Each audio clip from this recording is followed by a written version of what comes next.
Just after midnight on June 17th, 1939, a crowd of people began to form outside of this unremarkable building in Versailles, which is a city in France. The atmosphere in this crowd was electric. They all knew why they were there. They knew what they were about to see, but even still, there was a lot of nervous anticipation. And so as such, some people were coping with these nerves by drinking alcohol and trying to laugh and have a good time, while others were much more subdued and were trying to be respectful about what they were about to witness. Between 1 and 2 a.m., the doors of this unremarkable building opened up, and a group of men dressed in the same dark uniforms came out and didn't say a word to the crowd, and the crowd immediately went silent and began to back away from them. And this group of men, they walked right out in front of this building, and they had lumber and they had tools with them, and they began constructing this kind of strange wooden structure. And so the crowd, they wanted to get up close to see what these guys were doing, but at the same time, they didn't want to get too close. And so as the crowd formed a sort of half moon around these men that were doing the constructing were moving so seamlessly, like all of them had built this structure dozens of times before, and it was just muscle memory. And so by about 3 a.m., this structure was built, and they placed this large basket next to the structure, and then these men packed up their tools and the remaining pieces of lumber, and they turned around and they went right back inside the doors into the building and were gone. At this point, the crowd had become quite sizable outside of this building, and they were growing kind of restless because they knew now that this structure was built that the next time those doors open, the show is really going to start. This spectacle they are all there for, it's about to happen. And the crowd all knew that this event couldn't happen if the sun was up, because if the sun was up and the area was well lit, the press would be able to take pictures and film it, and that's not what officials wanted. They wanted this to happen in the darkness.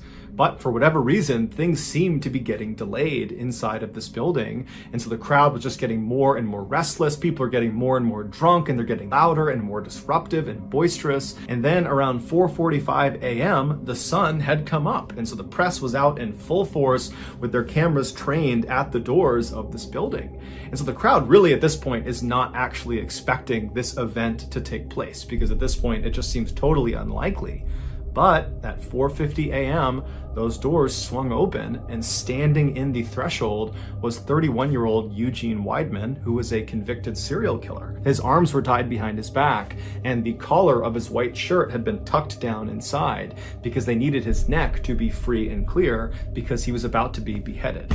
So the two guards on either side of Eugene, they pulled him forward out towards the crowd so the executioners behind him, who were dressed all in black, could filter out and take up positions alongside the guillotine, which is that wooden structure that had been built earlier in the morning. And so as Eugene is being brought out towards the crowd and everything is getting set up for his execution, the crowd went wild. They were shrieking and howling and laughing and pointing and booing and just generally being completely rambunctious and totally bloodthirsty. Eugene kept his head down. He did not want to look at the crowd, and he did not want to look at the guillotine. And so eventually the two guards turned him and walked him directly towards the base of the guillotine, at which point the executioners that had taken up their positions around this device, they grabbed him and slid him forward so he was on his stomach on top of this wooden platform, the guillotine, and they slid him forward until his head poked through this opening at the very far end, at which point his neck was positioned right under this huge blade that was dangling right above him, and his head was positioned over a metal bucket on the ground, which he would be looking directly at. At this point, the crowd was at a fever pitch, and one of the executioners pulled a lever, the blade came soaring down, and it removed his head fell into the bin, and the executioners pushed his torso into the basket that had been placed out there earlier, and then the executioners and the prison guards, they gathered up Eugene's body parts and went right back inside of the building, which was a prison. At this point, the crowd was cheering and going wild, and they ran up and began dabbing their scarves and their handkerchiefs in Eugene's blood, which was on the ground, as a sort of souvenir from having been at this execution. And of course, because the sun had been out for this entire spectacle, all of this had been captured on film. And so later that day, and for the next couple of days, the headlines all over France were about this bloodthirsty crowd that was cheering as this man was beheaded, and it just overall made France look really, really bad. And so French leaders leaders decided that from that point forward, they could no longer do any more public executions. So the guillotine would continue to get used for decades beyond this point, but it was all behind closed doors. Also, random fact about being beheaded by a guillotine: your head, after it's been separated from your body, stays conscious for about 10 to 12 seconds, so they say. And apparently there's been lots of cases where the executioner, after the condemned has had their head removed, will yell the name of the person who has just had their head removed, and that person's head will look over at the person calling to them and will blink or try to mouth words for several seconds before the lack of oxygen kills the brain and then the head is no longer conscious. Here are some of the more notable pictures that were used in the media from Eugene Weidmann's execution.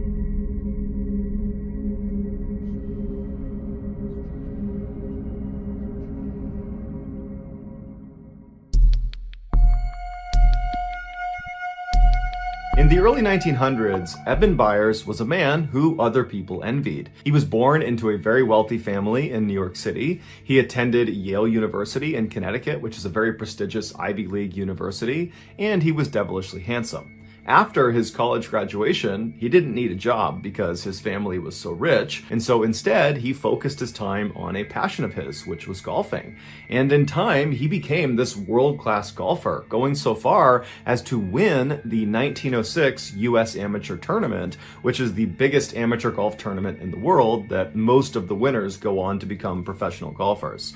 And so Eben most likely would have followed that path and become a pro golfer had his father not just handed over the very successful metalworking business that he started that made his family wealthy in the first place. And so Eben stopped his golf career and became the chairman of this incredibly successful company. And so overnight, he basically went from being just rich to being uber rich, making more money than he could possibly spend. But Eben did attempt to spend his money. He pretty much immediately began buying up luxury properties all over the country. He bought horse racing stables in the United Kingdom and in America, and he bought an entire luxury box at Forbes Field, which is where the Pittsburgh Pirates professional baseball team used to play. And so in addition to owning all these incredible things, Eben also, through his role as chairman of this company, began connecting with and befriending very powerful and influential people like the founders and executives at the Coca-Cola Company. And so all in all, Eben's life was really going quite well until 1927. That year, Eben was 47 years old, and he took some time off from gallivanting around the world and rubbing shoulders with famous people to go catch a football game at his alma mater at Yale University. So he hops on a train, he rides to Connecticut, he watches this game, and then afterwards he gets back on the train to head back to Pittsburgh. And this is a very long ride. It's over 12 hours long. And so Eben naturally bought a first-class ticket, and so he was inside of a train car that had bunk beds for passengers to sleep on during the ride.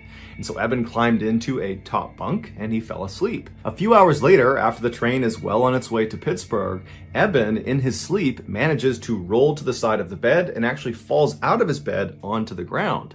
He lands hard on his left side, it wakes him up, and as he stands up, he thinks he's okay, but then he feels this shooting pain in his left arm. So he's moving his arm around, he's not really sure what's wrong with it, but he's hoping it's just some bruising, and so he decides to get back into his bunk and just go back to sleep.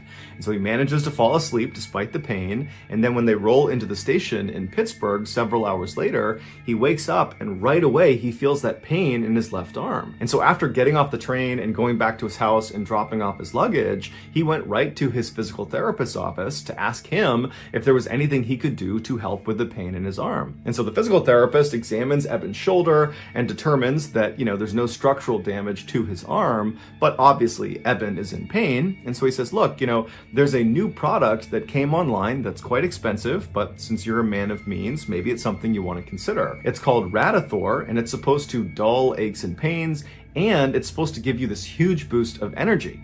And so, maybe you want to try that. And so Eben was really excited at the notion of taking this new health tonic and said, yeah, let's do it. And so his physical therapist wrote him a prescription for Radithor. Eben took the prescription and he went to the drugstore. He picked up a half-ounce bottle of this liquid. He went back to his house and, as prescribed, he drank a very small spoonful of this liquid. And right away, he felt this surge of energy. The pain in his arm started to fade. All the things this health tonic claimed to be able to do, it was doing. And so over the next couple of days, Eben very diligently every day took the prescribed amount, a very small spoonful of this Radithor, and every day he felt better and better and better. Not just the pain in his arm, but overall he felt happier, he felt fitter, he felt alive, and he was attributing all those feelings to this miracle tonic. And so he began taking more and more of this tonic, well beyond what was prescribed, to the point where he was drinking 3 full bottles of Radithor every single day. And so for years he did this, and it was all going great until his jaw fell off. Literally, in 1931, one day, his lower jaw just separated from his skull and went slack. And so the reason this happened was because Radithor was actually just radioactive water. In the early 1900s, the radioactive element radium was believed to have highly curative properties with no side effects.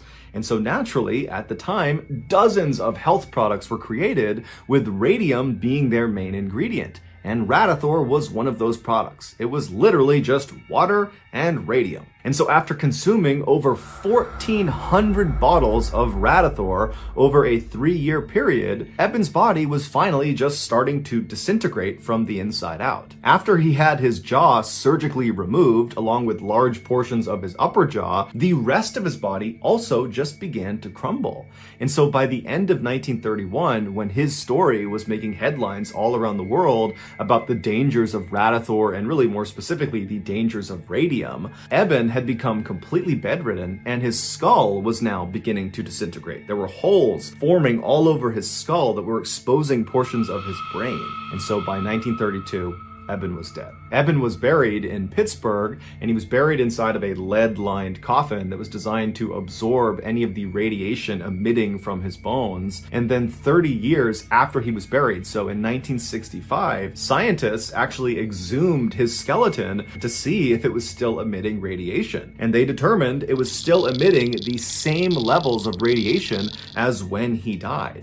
And they actually would ultimately figure out that radium, this radioactive element, has a half-life of 1,600 years. So what that means is Eben's body will remain highly radioactive for centuries. Here is a picture of Eben with his jaw surgically removed. It was taken shortly before he passed away.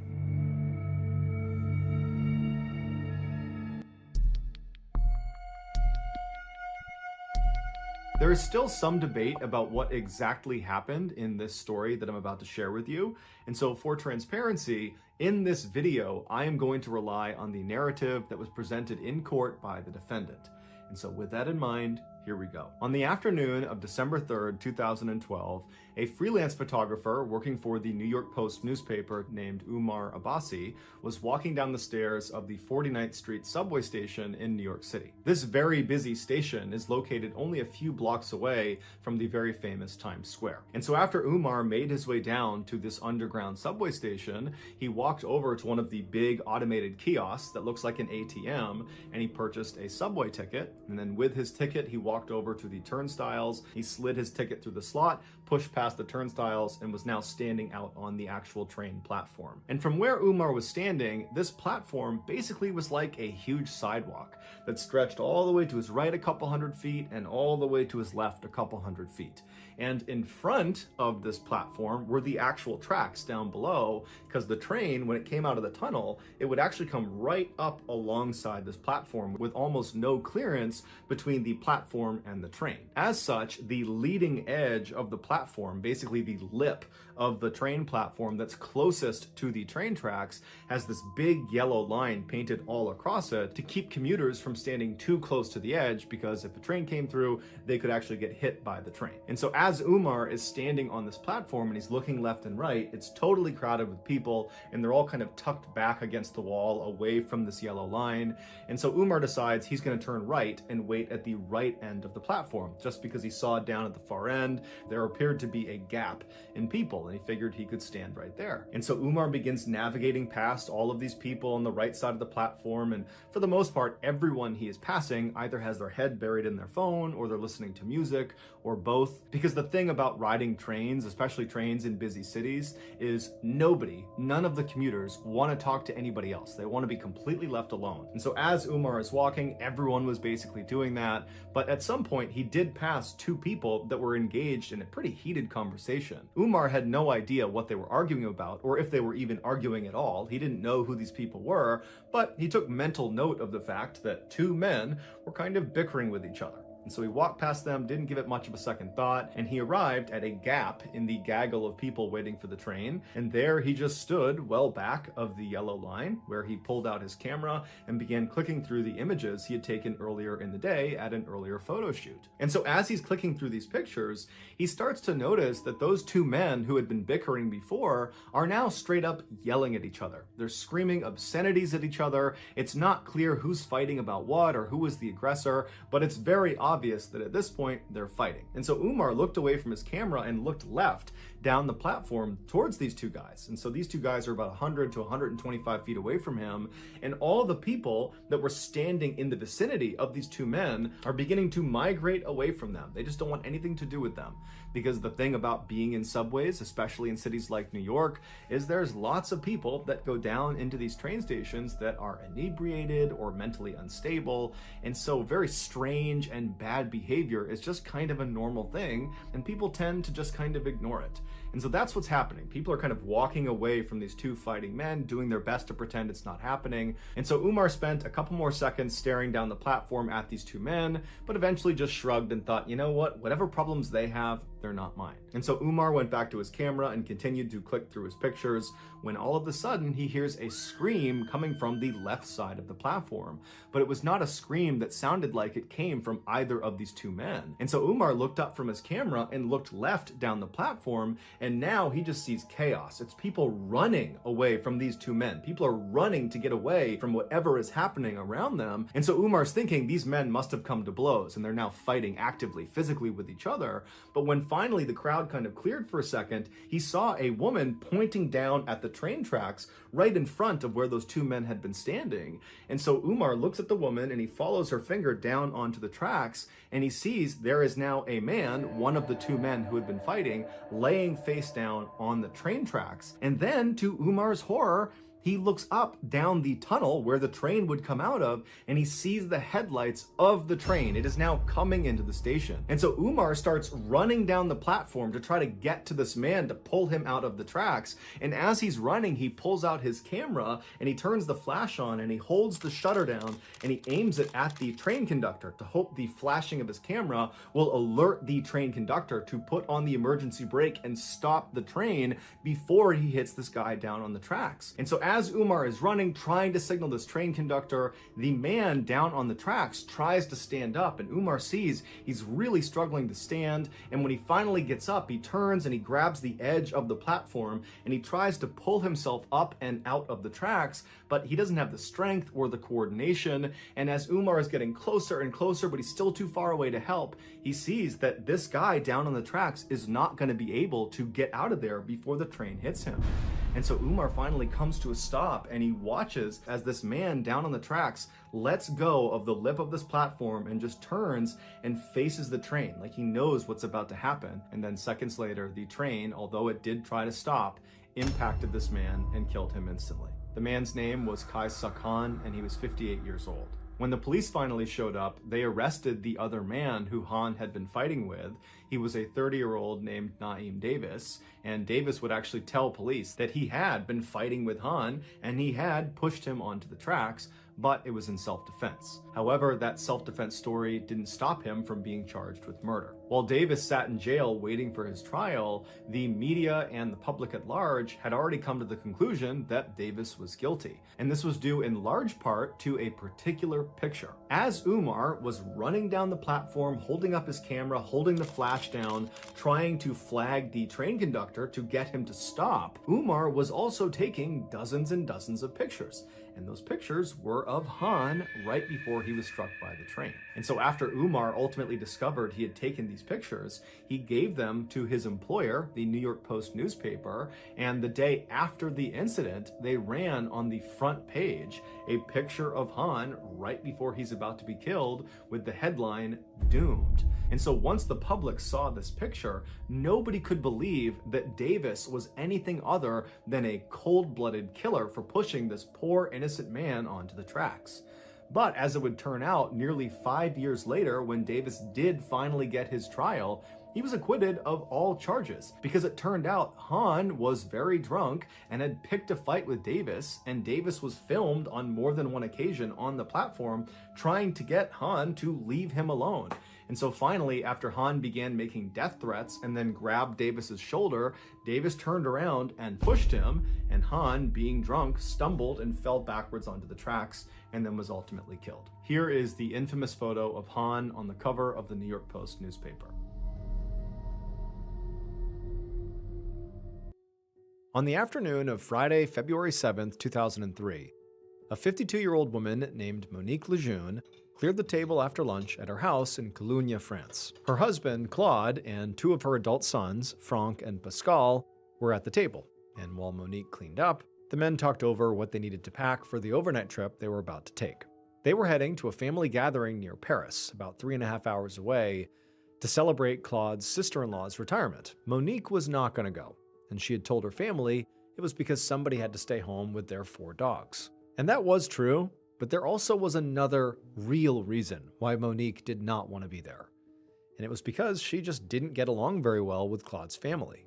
So Monique and Claude had gotten married almost 20 years earlier, but at the time they both already had multiple kids from previous marriages. Monique had 3 boys, and Claude had 5 girls. And for a while, the two halves of the blended family had gotten along quite well.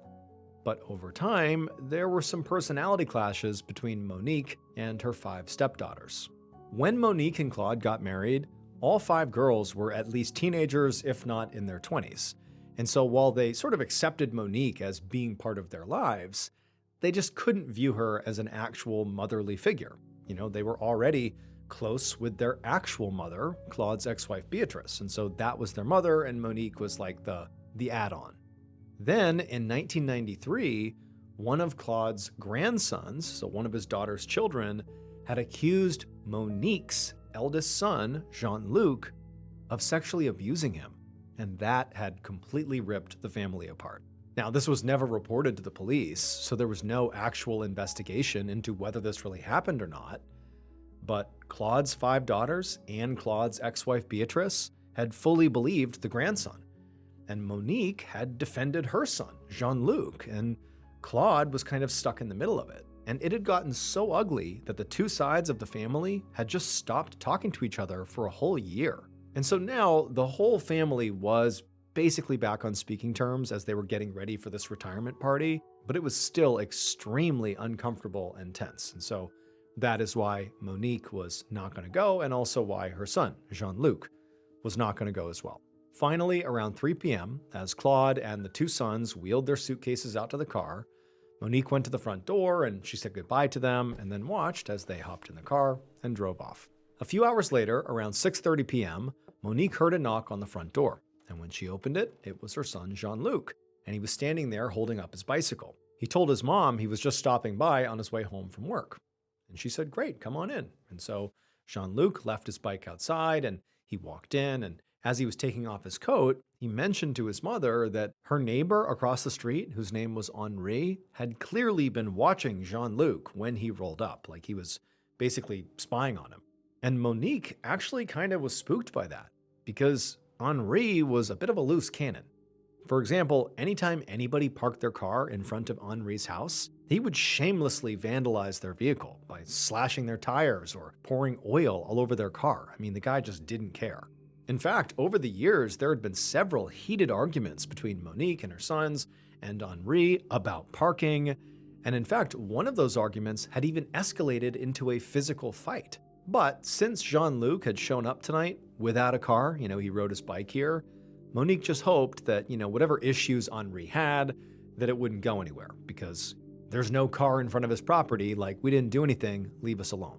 Monique led her son into the kitchen, where she poured 2 glasses of sparkling wine, and then the two just sat there and chatted for about half an hour, and then Monique gave her son a haircut, and then around 7:05, Jean-Luc said goodbye to his mom. He went outside, hopped on his bike, which had not had its tires slashed by Henri, and he left to go to his apartment with his wife to have dinner. After Jean-Luc was gone, Monique just sort of went about her evening. She corralled the dogs behind a baby gate at the base of the stairs and then fed them, and then she went into the kitchen and began cooking dinner for herself.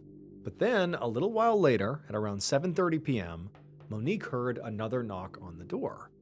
And she knew it very likely was not her son, and so as she walked down the hallway to answer it, she just hoped it wasn't Henri. The following morning, the woman who lived next door to Monique woke up feeling pretty tired. She hadn't slept well because someone's dogs in the neighborhood had been barking all night. She got out of bed and walked over to the window and opened up the blinds, and as her eyes adjusted to the light that was flooding in, she looked down from her second-floor window into the yard of the two-story white house that was next door, Monique's house. And the neighbor saw there was something dark in the middle of the walkway that led to the front door of Monique's house. And so the neighbor, she put her face right up to the window and she squinted to get a better look. And she realized what she was seeing was a body lying face down on the pavement. And so in a panic, this woman ran out of her room, grabbed the phone, and called the police. A couple hours later, Judiciary Police Captain Anne Preem pulled up in front of a white two-story house with crime scene tape and a medical examiner's van right out front. As Preem got out of her car, a police officer walked over to her and led her to where the body of a woman was lying out in the front yard. The officer told Preem that the victim, Monique Lejeune, had been discovered exactly like this by her neighbors earlier that morning. And based on the progression of rigor mortis, the medical examiner estimated that Monique had likely died between 8 p.m. and midnight the night before.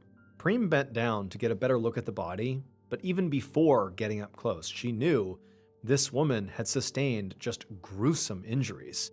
There was blood all over Monique's face and her clothes, and her torso appeared completely ripped apart by what appeared to be stab wounds. Preem guessed, just from looking at the scene, that this woman must have been murdered and likely was stabbed, just at first glance, at least a dozen times. Preem also noticed pretty obvious defense wounds all over Monique's hands and forearms, which certainly suggested again that she was murdered and that Monique had put up a pretty good fight against her killer.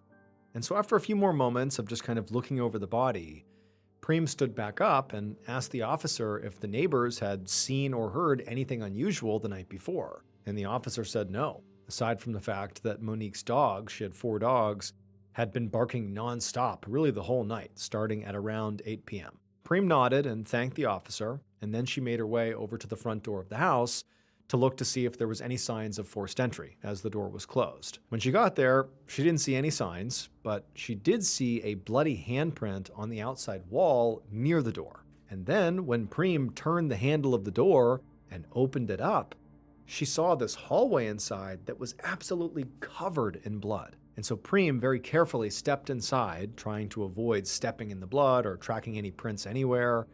And she began walking down the hallway very carefully and looking in other rooms. And she saw that for the most part, the blood spatter was pretty well contained in the entryway, which told her that the attack on Monique likely began and ended in the entryway. And so her running theory was, okay, Monique must have had someone come to the door, they knocked or whatever, and then Monique opened the door and was attacked immediately. But then, as Preem stepped back outside, she looked down at the front walkway and noticed something kind of unusual. Despite all the blood right inside the front door, there was no blood at all on the walkway between the door and the spot where Monique's body was found. And just from the amount of blood that the victim had clearly lost inside the house, Preem doubted that she would have been capable of running out into the yard after the attack.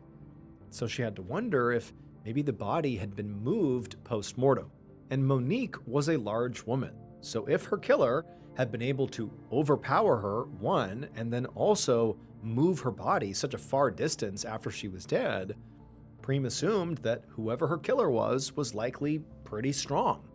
In fact, Preem just kind of assumed that the killer had to be a big, strong man. However, what Preem didn't understand was why would the killer want to drag a corpse out into the yard where the neighbors could see them? Unless, for some reason, they wanted Monique to be found as soon as possible. And since at least at this point, it appeared like Monique likely had gone to the front door and opened the door for her killer, Preem thought that the killer must be someone that she knew.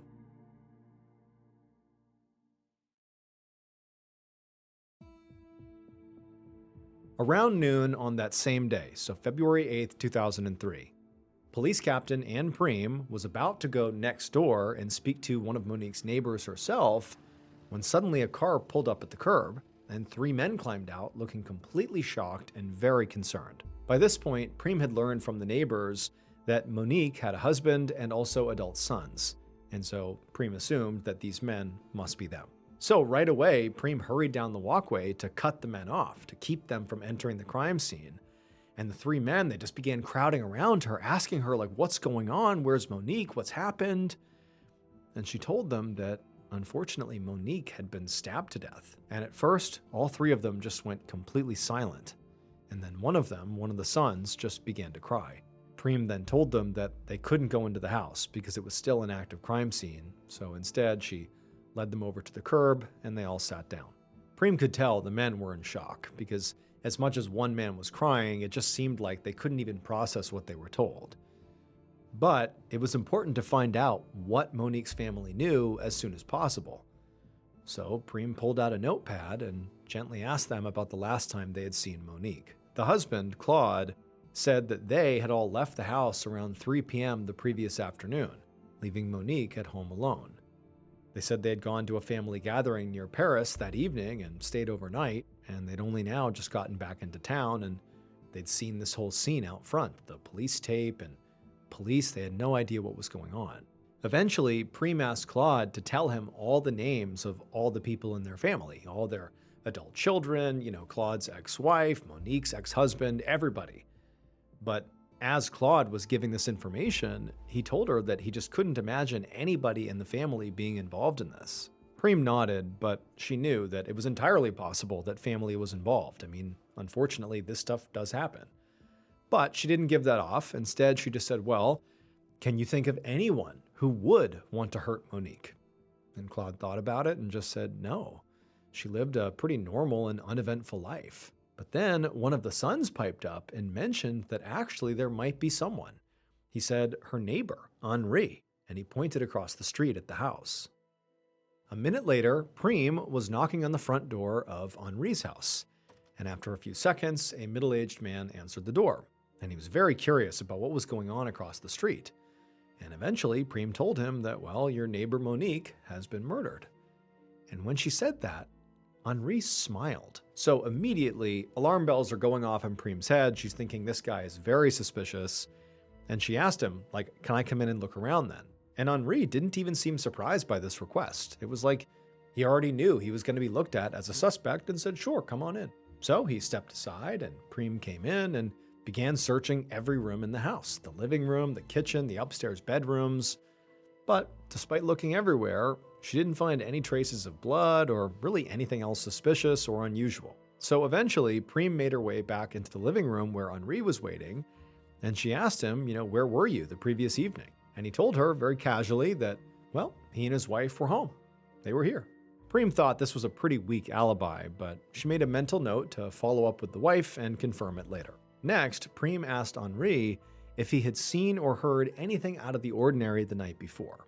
And Henri said no, except that maybe around 7 p.m., he had seen one of Monique's sons leaving her house on his bicycle. And at this, Preem perked up because the family had told her that Monique had a third adult son named Jean-Luc, who had not gone to that party in Paris. And if Henri was telling the truth, it meant that Jean-Luc was very likely the last person to see Monique alive. And maybe he was even the killer. The next morning, Preem led a forensics team up the stairs of a rundown apartment building in a sketchy part of town. She knocked on the door to Jean-Luc's apartment, and a moment later, a young man answered. After confirming that he was Jean-Luc, 2 officers led him away to be questioned back at the station. Meanwhile, Preem went in with the forensics team to search his apartment. And pretty quickly, as Preem was walking around the living room, one of the other officers called her over to look at something. And so she walked over to him, and she saw he had his flashlight out and he was pointing it at something on the wall. And when she got close enough, she could see that what he was highlighting were what appeared to be tiny drops of blood. And so Preem pulled out her flashlight, and she too began scouring the walls and the floor near the stairs, looking for any more blood. And she found a few more red droplets near the doorknob to a closet. And so she opened the closet up, and inside was a bike. And she shined her flashlight on the bike, on the wheels and the frame, and she saw all these reddish-brown splatters all over the underside of it, as if whoever had ridden this bike last had basically drove through a puddle of blood. An hour later, Priem walked into an interrogation room at the police station where Jean-Luc was sitting with his head in his hands. He looked up as she entered, and he had this very scared and confused expression on his face. Priem sat down across from him and right away asked him what he had been doing at his mother's house on the night of February 7th. Jean-Luc said he had just stopped by after work, as he often did, and he only stayed for maybe half an hour before riding his bike back home. When Priem asked him if he had gone straight home afterwards, Jean-Luc said no, he hadn't. He explained that his wife's brother, Christophe Gressier, lived in the same apartment building as they did on the floor right below them. So before going up to his own unit, he said he just stopped by to chat with Christophe for a few minutes, and then after that, he spent the rest of the night in his own apartment with his wife. However, to Priem, she felt like there had to be more to this story because they had found what appeared to be droplets of blood sort of scattered throughout Jean-Luc's apartment, and then, there was blood, or at least what appeared to be blood, on the underside of his bike. And so she figured, maybe if she pushed hard enough, she might be able to get him to change his story. So she told him point blank they had found blood in his living room, and they were now sending it to the lab for analysis. And when Jean-Luc heard this, his face went bright red, and he began stammering that the blood was very likely from a neighbor who had injured himself while visiting a few days earlier. Priem nodded, but then told him, they'd also found blood sort of all over his bike. And Jean-Luc, he sort of hesitated and stuttered and stammered, but really couldn't come up with any way to explain that. At this point, Priem felt like she had Jean-Luc right where she wanted him. So she just told him to be quiet for a second and just roll up your sleeves so she could look at his arms. Priem knew, based on the defensive wounds on Monique's body, that she likely had fought back really hard, and she must have left at least a few scrapes or bruises on her killer. However, when Jean-Luc finally, rolled up his sleeves, Priem didn't see a single scratch or bruise on his hands or arms. A few minutes later, Priem left the interrogation room and walked to her office. Despite the lack of defensive wounds, Jean-Luc was definitely still acting suspicious, and she was not ready to let him go. But she also didn't want to get tunnel vision and completely ignore any other suspects, in case the blood inside of Jean-Luc's apartment did turn out to just be a big coincidence. So she sat down at her desk, and she opened up a file, and she began flipping through the notes of interviews that her team had already done with the rest of Monique's family and her neighbors. Monique's sons had mentioned in their interviews that there was definitely some tension between Monique and her 5 stepdaughters. But officers had spoken to all the stepdaughters as well as their husbands, and even though some of the women had admitted they still had an issue with Monique, they all had alibis, both the women and their husbands, for the night that Monique was killed. Also, several other family members had mentioned that Claude's ex-wife, Beatrice, definitely did not get along with Monique. But officers had tracked down Beatrice, and she just didn't seem like a very strong suspect. Beatrice had said, for the most part, she and Monique, even if they didn't get along, they just stayed out of each other's way, and that they hadn't seen each other in over a month. And also, Beatrice was remarkably tiny and frail. She was barely 4 foot 9 inches tall and 58 years old and just seemed really weak. So it just seemed almost impossible that she could have overpowered the much larger Monique and inflicted the injuries that were inflicted on her and then dragged her out to the front yard. It just seemed sort of impossible. And so, even though she wasn't totally ruled out, for the most part she was. Just then, there was a knock on Priem's door. And when she looked up, she saw there was another officer standing there. And he told her there were 2 people here who wanted to speak to her. Priem nodded, and then a moment later, a very nervous-looking middle-aged man and woman came into the office. They sat down across the desk from Priem, and the man said they had information that could help with the Monique Lejeune investigation. Priem sat up and grabbed a notepad and said, "Okay, tell me what you got." And she began writing as the man explained that he was a co-worker of Christophe Gressier. And Priem immediately recognized that that was the name of Jean-Luc's brother-in-law, the one Jean-Luc said he had visited on the night Monique was killed. That was the person he saw apparently right after he left Monique's house. The man sitting across from Priem said that just a few hours ago, he'd gotten a call from Christophe's number, but when he answered it, all he could hear was a sort of muffled conversation between two women. And at first, this man thought what he was hearing was just an accidental call, maybe by Christoph's kid who was just pressing buttons at random. However, the man said when he put his phone on speaker, he and his wife, who was the woman he was with, they both started listening really closely, and they were able to make out a snippet of the conversation. The two women on the line were clearly talking about needing an alibi and saying something about a man named Jean-Luc. First, the women had said something like, "It's not Jean-Luc's fault, he's depressed." And then the women had mentioned something about a pair of pants that needed to be washed. Prem couldn't believe what she was hearing. Any doubts that she had had about Jean-Luc being the killer pretty much disappeared. And so she took down the couple's names and contact info, showed them out of her office, and then once they were gone, she grabbed her keys and she headed out to go to Christoph's apartment.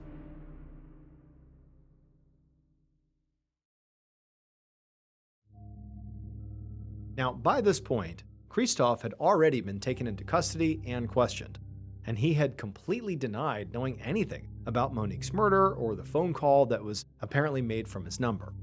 But Prem hoped that maybe a search of his apartment would tell a different story. She walked through each room of the apartment until she found the washing machine.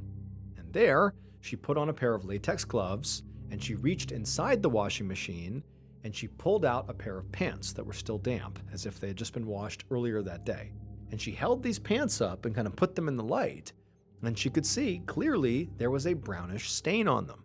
She also noticed that these pants looked like they'd be way too small for Christoph, who was a pretty tall and burly guy. But they definitely looked like they would fit a guy like Jean-Luc, who was much smaller. Later that same day, so this is on February 10th, 2 days after Monique's body was found, Captain Prem was in her office when her phone rang. She answered it, and it was a technician from the crime lab telling her they actually already had the results from the samples that had been sent in for testing. And so Prem, she's geared up, ready to hear some potentially, case-breaking news. But the tech told her that the stains that were on the bike, it was blood, but it was animal blood. He went on to say that the other little droplets of blood that were in Jean-Luc's apartment, like on the walls and near the door handle of the closet, it was blood, but not a match for Monique's. And then also those pants that had been found, that stain on the pants, that wasn't blood at all. That stain was just grease. Prem was very frustrated because in her mind, she had sort of zeroed in on Jean-Luc. It really seemed like he was their guy. But now they really had no physical evidence against him. And as for that bizarre phone call to Christoph's coworker, they really had no way of knowing who those two women in the background were, or even if the coworker and his wife had actually overheard the conversation correctly, about the alibi and about Jean-Luc being depressed. Who knows if they actually heard that. So Prem thanked the lab technician for calling with the update, despite how disappointing it was, and she was about to hang up when he told her to wait, because he had one more piece of news for her. He told her that during Monique's autopsy, the medical examiner had actually found DNA under Monique's fingernails, and it was very likely skin cells from her killer that had been scratched off during the struggle. The technician said it would take at least another few weeks to analyze it, but once the results came back, they could definitely test it against DNA samples from any of their suspects, and maybe it would be a match. This definitely gave Prem some hope. And after she hung up, she began making a list of everyone they would need to get a DNA sample from so they could test against it.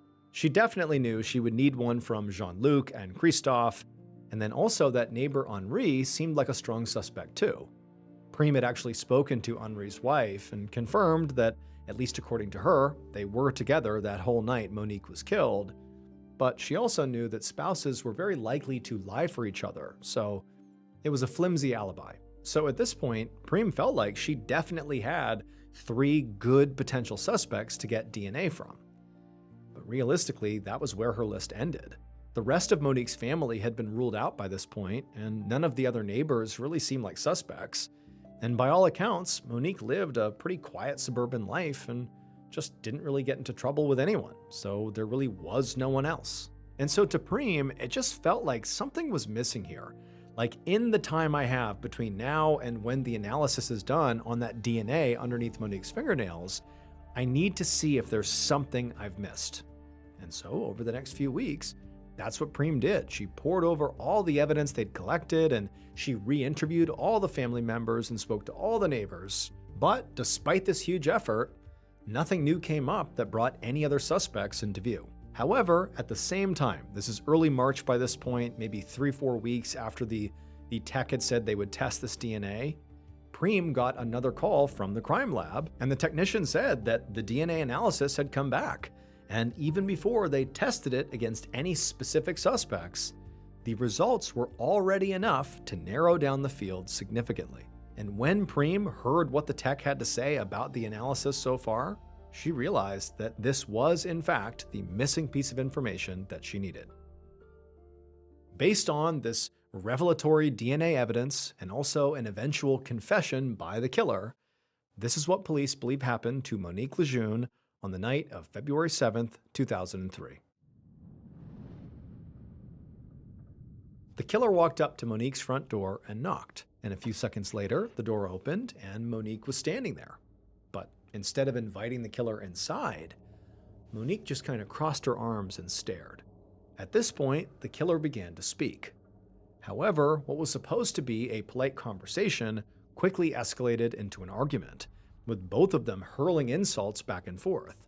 And then at some point, Monique slammed the door in the killer's face, but before she did, she said one last thing that was apparently so inflammatory that it pushed the killer over the edge. And so without even stopping to consider what they were doing, the killer, after having the door slammed in their face and hearing this totally inflammatory line, they stormed over to their vehicle, which was parked nearby, and they grabbed the knife they kept under their seat for self-defense.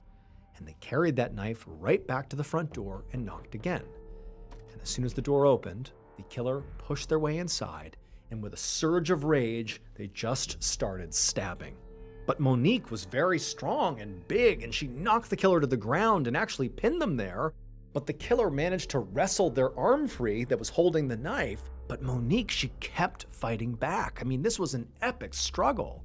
And also, the whole time this is happening, Monique's 4 dogs have basically come over to the gate, which butted up against the entryway, and they're watching this happen. And they're barking like mad, and Monique is screaming out in rage and panic and pain, until finally they were able to break away from Monique, who kind of had them pinned, despite, getting stabbed repeatedly. And then once the killer was free, they turned and bolted out of the house. The killer ran across the yard, got in their vehicle, began pulling away, and as they did that, they saw Monique stumble out the front door. She took a few steps down the walkway and collapsed to the ground. But the killer didn't wait around to see if she was really dead. Instead, they sped away.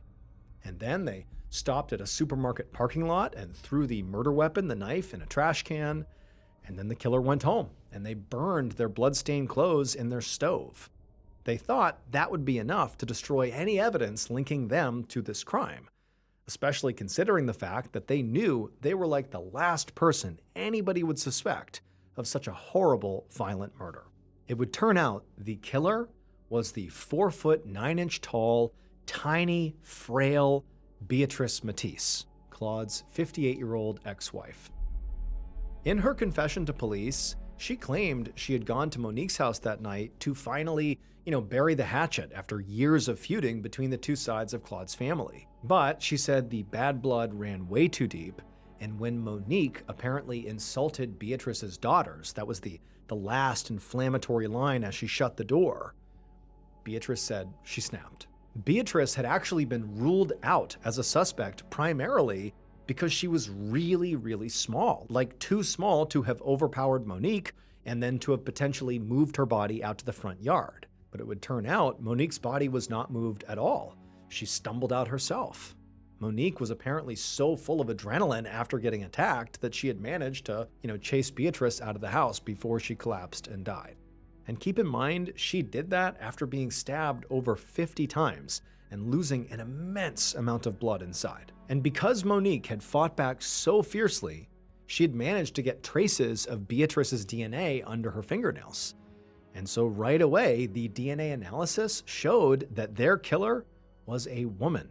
And further testing eventually confirmed that it was a match for Beatrice. Investigators never figured out who made that bizarre phone call to Christophe's coworker, But their best guess was that the women that were heard on the phone call were Christophe's mother and sister, and it was just an innocent conversation about Monique's murder that the coworker misinterpreted. Beatrice Matisse was arrested on March 29, 2003, and she confessed to the murder immediately, although she later recanted the confession. She was eventually found guilty and sentenced to 15 years in jail. In 2014, the United States Navy decided it was time to decommission one of their old frigate ships, and so they sent it to a dock to be broken down for scrap. In order for workers to actually be able to access the underside of the ship and actually begin to break it down, they would need to dry dock the ship, which meant the ship would basically drive into this special locking corral where the doors would shut behind it, the water would drain out from underneath, and the ship would be left resting on these huge wooden blocks that elevated it off the ground. And with no water in there, workers were able to get underneath the hull and could access every part of the ship without obstruction. It's important to note for this story that when a ship is in dry dock, there is only one way on or off. It's this ramp called a gangway that leads from the dock onto the deck of the ship. Besides that, there is nowhere else for you to get on this ship. And if for some reason you really wanted to get on and couldn't use the gangway, you could in theory try to run and leap from the dock to the ship. There's a pretty significant gap there all the way around, but you could try the jump.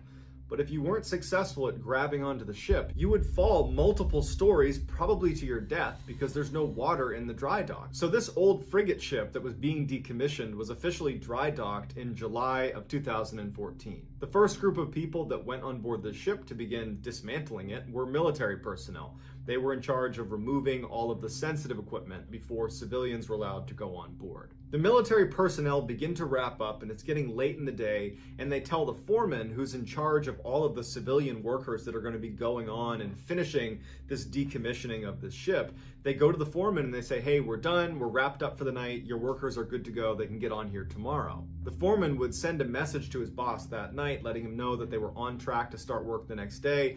The boss would respond and say, hey, can you go on there tonight and take pictures of all the different workstations so we know how many people that we need to place in different segments of this big ship. So the foreman walks onto the ship and proceeds to take hundreds of pictures all over the inside of the ship. Now, the ship itself was pitch black inside. There was no electricity and it was nighttime. So he had a flashlight the whole time, but whenever he took a picture, he would turn his flashlight off and then use the flash on his camera before going back to his actual flashlight. So all night he's going room to room taking all these pictures, and at some point he realizes he's photographed everything he needs to. So he leaves, he goes back to his office, he uploads the pictures and he sends them to his boss. His boss wrote back almost immediately and just said, who's the guy with the axe? Now, the foreman has no idea what he's talking about. He was just in the ship by himself for a couple of hours and didn't see anyone. So he reads the email again to make sure he read it correctly, and he sees that his boss has actually attached the picture he is referring to. Here is this guy clearly clutching an axe in a hallway that he was just in.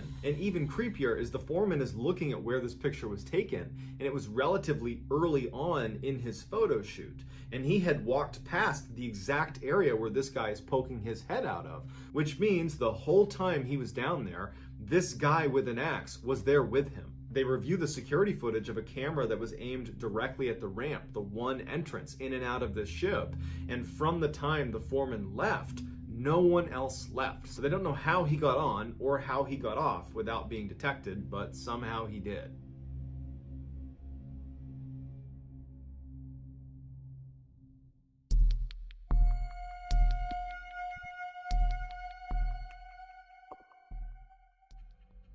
In July of 2016, a woman living in Chicago, Illinois named Jordan Baranskis opened her eyes and realized she had fallen asleep on the couch the night before. She looked up and the TV was still on, and then she looked down at the other section of the couch and her boyfriend Matt was also asleep on the couch. As much as she wanted to keep sleeping alongside her boyfriend, she had work that day, so she stood up, turned the TV off, and made her way upstairs to get ready. As soon as she got upstairs, the first thing she did is go into her bedroom and get her purse that she left on the foot of her bed. But when she got in the room, her purse wasn't there. So she leaves her bedroom and she starts searching all the rooms upstairs and she can't find her purse. And she's thinking to herself, I'm certain I had it the night before. I remember rifling through my purse before going downstairs and starting to fold laundry before ultimately falling asleep on the couch. So after spending about 15 minutes looking for the purse unsuccessfully, and now she's starting to stress because she's gonna be late for work because she can't find her purse, she goes downstairs and she wakes Matt up and says, "Hey, I gotta find my purse. I thought I left it upstairs. Apparently I didn't. Can you help me look for it?" Matt rolls over. He doesn't really want to get up because he's pretty tired and he doesn't have work, so he doesn't want to wake up right now. And he says, "Well, are you sure you didn't leave it at the restaurant last night? I mean, if you already looked, it's probably not here. You want to just give him a call and see if you left it there?" Jordan was immediately really annoyed by his reaction because she just wanted him to stand up and help her look for the purse because she had work and he could just go back to sleep. And so it started this argument between the two of them where Matt just wanted her to call the restaurant because he was convinced she had it there. And Jordan was like, "No, I know I had my purse. I'm positive I had it last night before I fell asleep on the couch with you." So their argument begins to escalate a little bit, and that's when Jordan remembers that they had recently installed a Nest camera downstairs to monitor their dogs whenever they were gone. And she thought, we can just look at the footage on the Nest camera, we can see me walking into the apartment, and I will either have or not have my purse in my hand. And so Jordan opens up her app and she calls Matt over and they go back to the night before, right before they left for the restaurant. She's got her purse in hand, they leave the front door, and then several hours go by and they come back in and very clearly Jordan has her purse in her hand. And Jordan turns to Matt and says, "Told you so." And Matt's like, "Okay, fine, let me help you look." And as they're about to put the app down, she realizes on the Nest camera timeline that motion was detected at 3:30 in the morning when they were both clearly asleep on the couch. And so she calls Matt back over and says, "Here, look, there's motion detected at 3:30 in the morning," and they hit play. After the couple had fallen asleep on the couch with the TV on, a hooded figure emerges from their upstairs hallway and stands at the top of the stairs and just watches the two of them sleep. Before he left, he stole her purse along with a couple of other things from their apartment. And somehow this guy has never been caught and he's been given the nickname Creeper Ghost.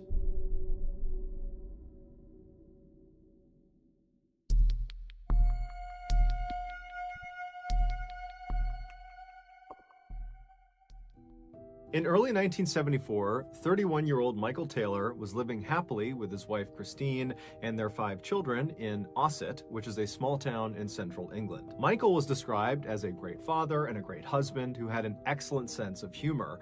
In fact, neighbors, whenever they would walk past the Taylor household, would say you could often hear the sound of Michael laughing or the sound of him telling jokes to his family. But in April of that year, everything changed for the Taylor family. Michael had been doing some home repairs when he fell off of a ladder and he hurt his back. The injury itself was fairly minor, but it resulted in chronic pain.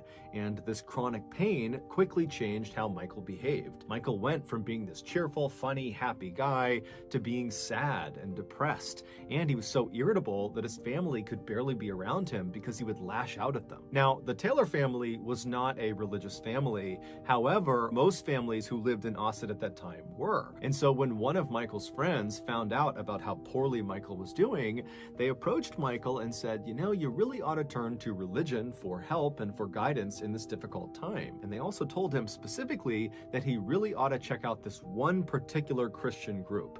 It was called the Christian Fellowship Group, and all it was a prayer group for Christians who wanted more religious support beyond just going to church on Sundays. But this friend of Michael's told him that the real draw of this group was the group's leader. Her name was Marie Robinson, and she was this 21-year-old, extremely friendly and energetic and charismatic person who just had this incredible way of making all of her members really feel like they belonged. And so Michael's friend was telling him that he really thought Marie could be the difference maker for him, that she could help him get back to normal. And so Michael, he trusted this friend, and he really didn't have much to lose at this point. He was already at rock bottom, and so he agrees to go check this group out. So on September 12th of that year, Michael makes his way to the church where this fellowship group is held. He goes inside and he makes his way to one of the back rooms in the church. And when he goes inside, he sees there's a ring of people sitting in a circle, about 20 people. And as soon as they see Michael coming in the room, they all stand up and they open their arms up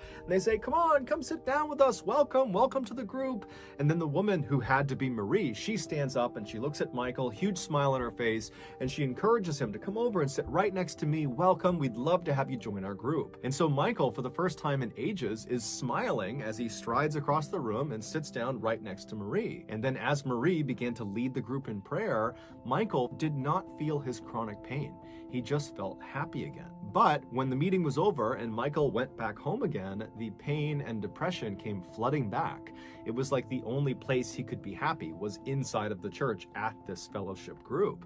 And so over the next couple of weeks, Michael completely prioritized this group. He went to all of their meetings, and over the course of these couple of weeks, Michael became very close with Marie, and apparently Marie became very close with Michael, to the point where the two of them would stay after the meetings were over, and just those two would sequester themselves in quiet prayer. No one knew what they did in there, but it just seemed like they were developing a real relationship.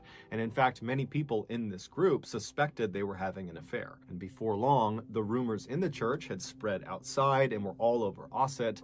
And then before long, Christine, Michael's wife, was hearing from a friend or a neighbor that apparently Michael was having an affair with Marie. Now, Christine had already suspected her husband was having an affair with Marie because Marie was the only thing Michael talked about when he got home. So on October 1st of that year, only a couple of weeks after Michael had first attended this group, Christine waited until Michael had left the house to head out to one of the group meetings, and then Christine hopped in her car and she followed him to the church. And when she got there, she parked her car, she took a deep breath, and then she got out, she made her way to the front doors of the church, and she stormed inside, and she found the room where these meetings were held. She barges in, and she points at her husband, and she says, "I know you're having an affair with Marie, and you're gonna admit it in front of this whole group." And Michael, who's sitting with his back to his wife in one of the chairs, he stands up, and instead of addressing his wife, who's accused him of infidelity, he turns and looks at Marie on the other side of the room.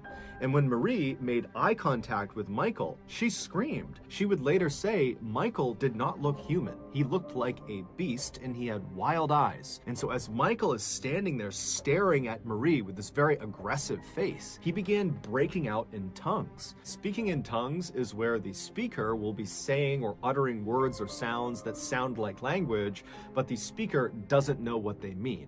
The idea is some entity has come inside of their body and this entity is dictating their speech. And so Michael is broken out in tongues and he's barking these words and sounds at Marie, and everyone inside of the room has no idea what to make of this. Everything has happened so suddenly and it's so surprising.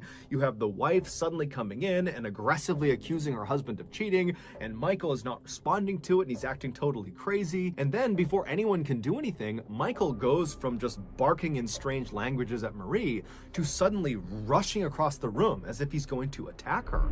And when he does that, the rest of the members jump on top of him and hold him down. And despite there being like 10 or 15 people holding him down, Michael is still trying to get up and he's screaming and snarling and yelling at Marie. And then Marie suddenly breaks out into tongues too. And it's only then that Michael stops trying to force himself up out of this pig pile that's on top of him, and instead he just continues to speak in tongues to her.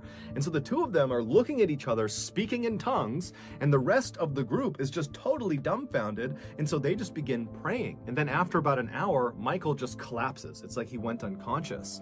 And at that point, everybody in the room just goes silent and they look at Michael, and then Michael kind of opens his eyes and it's almost like he's waking up, and he begins looking around frantically trying to figure out what had just happened. Michael would claim he had no memory of what had just happened to him. And so at this point, Marie would tell him and Christine that she believed Michael was possessed by a demonic force, and the only thing they could do at this point would be to perform an exorcism. An exorcism is an expulsion or attempted expulsion of a supposedly evil spirit inside of a person or a place. Michael and Christine were at a loss. They had no idea what to do in this situation. They were both kind of in shock for very different reasons, and so they just kind of deferred to Marie's judgment and said, yeah, I think an exorcism is the way to go. So Christine and Michael just leave the church and go home, and then the next morning, Marie would get in touch with the Anglican Church of England and would request an exorcism. And after hearing about what was going on with Michael, the Anglican Church would say, yeah, that does sound like he needs an exorcism. And so the following day, they would send out two of their best exorcists named Peter and Raymond. And so Peter and Raymond, they get to Ossett, they go to Michael's house, and they observe him, and very quickly, they determine that it does seem like Michael is possessed by at least one demonic force. And so they tell Michael, the only thing we can do here is perform this exorcism, but we need you to agree to it. And so Michael says, okay, yeah, I agree to this exorcism, and so would his wife, because she at this point is just completely unsure what to do. She's just going along for the ride. So a day later, on October 4th at 10 p.m., Michael, his wife, and the rest of the members of this fellowship group, along with Peter and Raymond, they would all meet at this other church in a neighboring town. And as soon as Michael had been positioned in the middle of this group in this chair, Peter and Raymond began the ritual by praying. And as soon as they did, Michael began screaming out in tongues, and he began writhing around, and he fell to the ground, and he began contorting his body in grotesque positions, as if the words Peter and Raymond were saying were physically harming Michael. And so after 8 hours of this, during which they had to actually tie Michael down to prevent him from hurting other members or hurting himself, after 8 hours, they finally just came to a stop. Peter and Raymond were exhausted. It looked very much like Michael too was exhausted, and as soon as they stopped the ritual, Michael just kind of collapsed on the ground as if he had fallen unconscious. And then at some point he kind of wakes up, and he's looking around wildly. He's still tied down to the ground, and he's acting like he has no idea what's just happened. And at this point, Peter and Raymond, they tell him that, the exorcism was mostly successful. We identified 40 demons inside of you, and this exorcism was able to expel 37 of them. So that means there's still 3 demons inside of you. Now, we can't do it right now. We're too tired. You're too exhausted. So go home, get some rest, and tomorrow we will finish this exorcism. We will get rid of those 3 demons, and you will be just fine. And so Michael and Christine, they get their things, and they leave the church, and they head home. A few hours later, around noon, a woman who lived near where Michael Taylor and his family lived thought she heard something strange outside of her house. It sounded like someone yelling. And so she went to the front of the house and she pulled the curtain aside on one of her windows.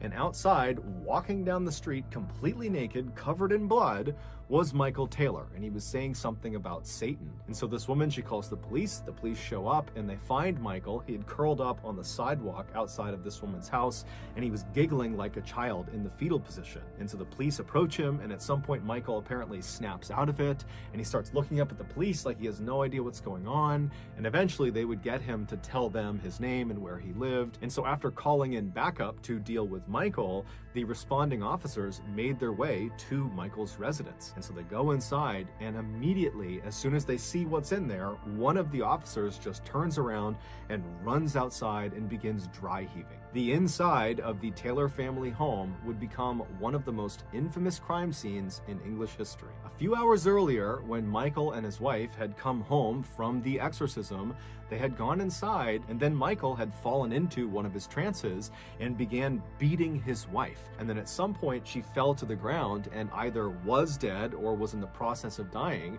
at which point Michael jumped on top of her, and using only his hands, he ripped her face off and flung it across the room. And then as she's laying there bleeding to death, he began rubbing her blood all over his body.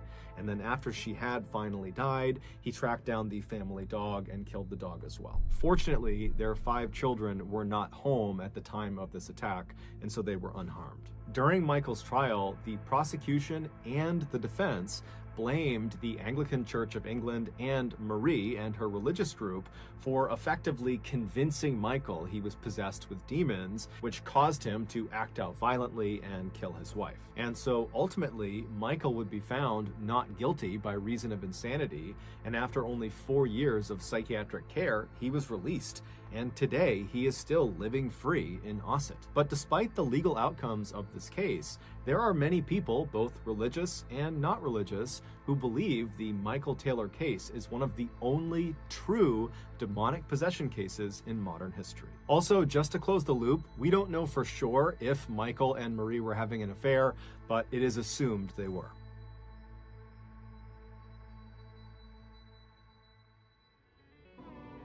It begins here. From the director of It comes It, Welcome to Derry, the chilling new HBO original series exploring one of horror's biggest terrors, Pennywise the Clown. Set in 1960s Derry, Maine, the new HBO original series premieres Sunday, October 26th on HBO Max. Also, you can listen to the official It, Welcome to Derry podcast wherever you get your podcasts.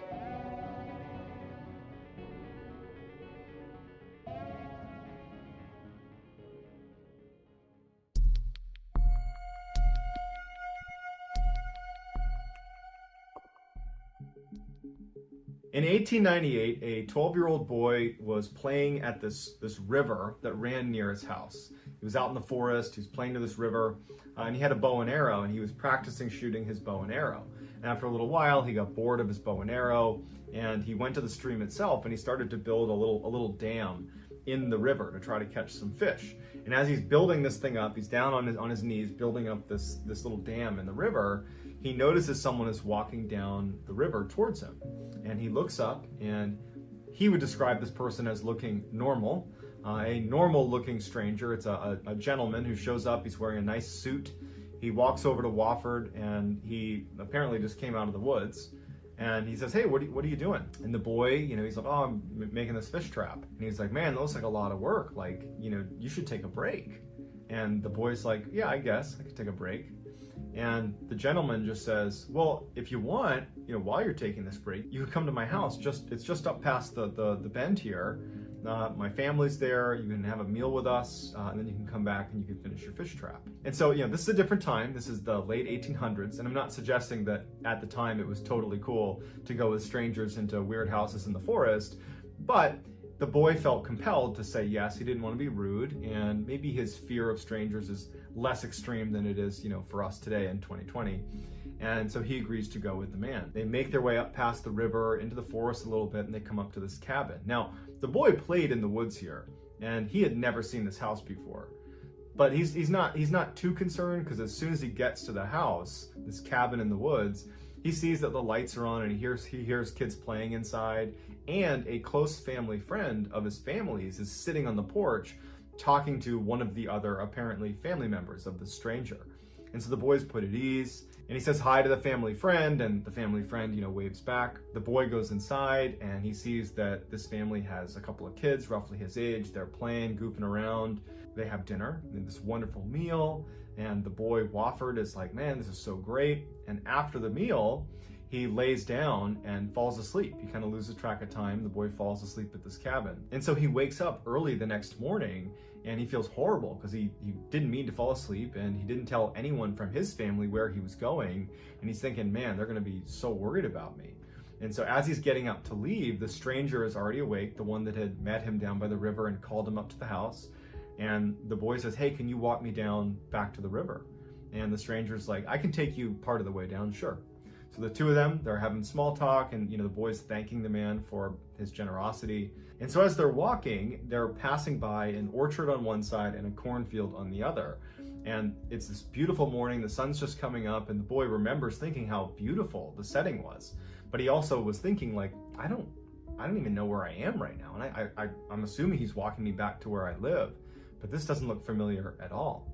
And the stranger stops. They get to almost a junction right at the end of the orchard and of the cornfield. And the stranger tells the boy, Wofford, he says, "Hey, just go straight. You're gonna turn down this way, turn back, and you'll be at the river again, where we met." And the boy thanks the stranger, and the stranger turns and starts walking back towards his cabin and says, "Hey, good luck, see ya."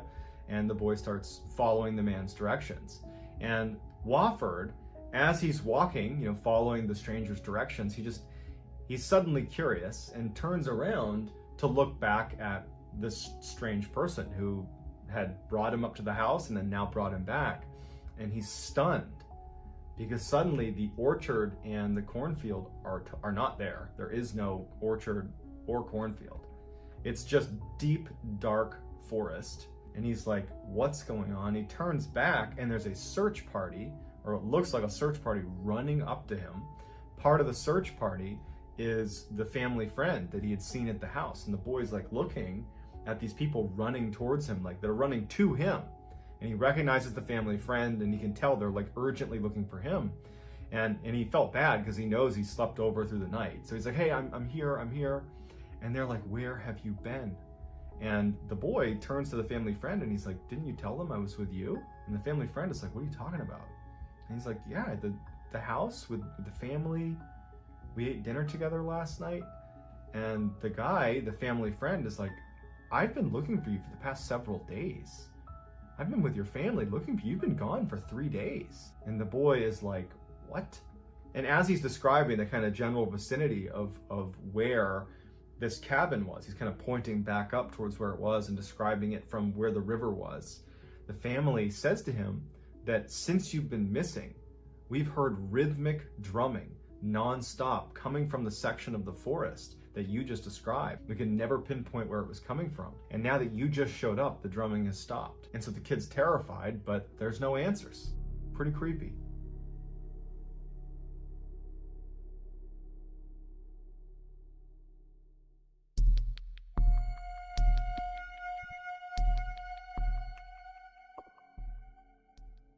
By early 1999, Christopher Case was living his best life. He was 35 years old. He had moved out to Seattle to pursue a career in music, and he had landed a job at a music company in Seattle, and he had risen to the rank of executive at that company. He was incredibly fit. He was known for being at the gym 7 days a week. He took vitamins. He took his health very seriously. He had loads of friends. People really liked him. He was very close with his family.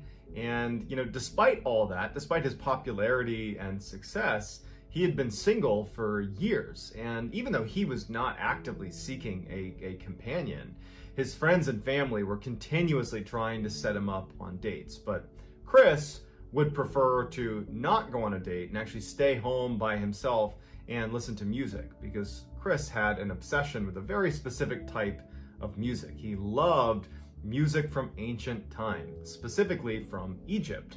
And so he would stay home instead of go out on dates and, crush ancient Egyptian music. That was like his idea of a great night. On April 11th of 1999, Chris was on a business trip because part of his job required a ton of travel. And he was on a trip with a couple of his coworkers, who were also friends of his. They go out to San Francisco, and on the 11th, they decide to go out for dinner that night. And one of his co-workers decides to bring along a friend who was someone that lived in the area. So they get to dinner, and one of them has their friend, who's an older woman, very attractive, very kind of intense looking woman. She was about 20 years older than Chris. That was his guess. And she sits down, and the four of them are just kind of having a nice conversation. And at some point, the older woman really takes an interest in Chris. And Chris takes an interest in her because it would turn out that they had a lot in common. And then she actually admitted to him that she was really into music from ancient times and actually has a specific interest in music from ancient Egypt. And so to Chris, he's like, how can this be? And he's like, this is my passion. I love that type of music. And they really hit it off. Now, Chris was not looking for any sort of romantic involvement with this woman. He was just so excited to talk about something he loved. And so all night, Chris and this older woman are chatting it up, and they're super into each other. He was looking at her purely from a platonic sense, but it was becoming clear by the end of the night, at least Chris was realizing this, that she was looking at him with a romantic angle. She was interested in Chris. And in fact, right as he's kind of realizing this, she asks him if he wants to leave with her and go back to her place. And he politely declines because he's not interested. He loved chatting with her about music and other things they had in common, but he wasn't interested in her romantically. And she became a little bit more aggressive and said, no, come on, let's get out of here. I got a place right down the road. We can go listen to music and hang out in my place. And he felt really uncomfortable, and he kept saying no, but she wouldn't let it go. And so finally, as she's literally trying to get him to say yes, he says, hey, you know what? I've had a long night. I'm gonna go. And so he stands up to leave, and the woman goes from being very flirtatious and friendly to very angry at Chris. And she looks at him and kind of abruptly says to him, I'm actually a witch, and I'm gonna put a curse on you. You're gonna be dead within a week. Okay. And he just leaves. So the next morning, on April 12th, Chris gets up and he heads to the airport and he flies back to Seattle. When he lands in Seattle, he calls his friend Sammy, who was one of his very close friends back when he lived on the East Coast. He just wanted to share this weird experience with a close friend. And so they're kind of laughing about the whole thing. Neither of them are taking the curse seriously at all. It was like, you really dodged a bullet. It's good you did not go home with her. So in good spirits, Chris hangs up the phone with Sammy, and for the next 24 hours, Chris would fall right back into his regular daily life in Seattle. Nothing out of the ordinary happened. But all that would change starting the night of April 13th, which would have been 48 hours after his encounter with this woman in San Francisco. So Chris lives alone. He doesn't have pets. And he gets into bed that night and he's laying there, and before he falls asleep, he hears whispering coming from outside of his bedroom in the kitchen area, kind of near the front door. And he's thinking to himself, like, I didn't just hear whispering. Like, what? No one's in here. What's going on? And he's hearing the whispering, and then it kind of stops. And before he gets up to investigate, he's like, okay, I probably was just hearing things. That wasn't real. He's just kind of laying there trying to go to sleep, and then he hears it again. Except now it's not coming from the kitchen area, it's coming from a separate area in his apartment outside of the room he's in. And so now he's wondering, like, did someone sneak into my house? Like, is there a burglar in my house right now? And so he quietly gets out of his bed and he walks over to his door, he opens it up, and he can still hear the whispering, and it's coming from like his laundry room a little ways away. But as soon as he opens the door and he pokes his head out, the whispering stops. And he's just standing there, like, looking around, like, hoping that there isn't anything in his apartment. And then out of the corner of his eye, near the front door, he sees something dash across his periphery. Like a shadowy figure basically darts across the room. And so he looks over, and he's immediately afraid that it really is a burglar in his room. And as he's looking, he's turning the light on next to him, he's looking around, and he starts hearing the whispering again, and now it's coming from another section of his house. So he just starts turning on all the lights and looking around to try to, like, make sure no one's in his apartment. He's not even thinking about the whispering, he's just looking for this shadowy figure that he saw run past him. And so he's looking all over his apartment, all the lights are on, it's a small apartment, and as soon as he feels comfortable that the door's locked still, everything's locked, and there's nobody here, that's when he realizes that whispering is still happening. And so he turns back around, and now the whispering's coming from his bedroom where he was. And so he walks over to his bedroom and looks inside, and he can't pinpoint the whispering. Like, he keeps hearing it and walking to wherever it's coming from, and as soon as he gets near it, the whispering stops. And he's thinking to himself, like, am I dreaming?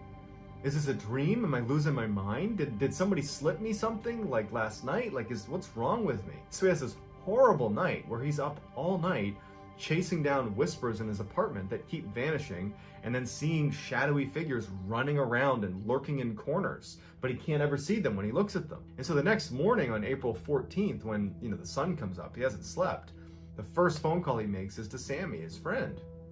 And he's totally panicked, and we know about this phone call because Sammy would tell police about all her interactions with Chris over the course of this week.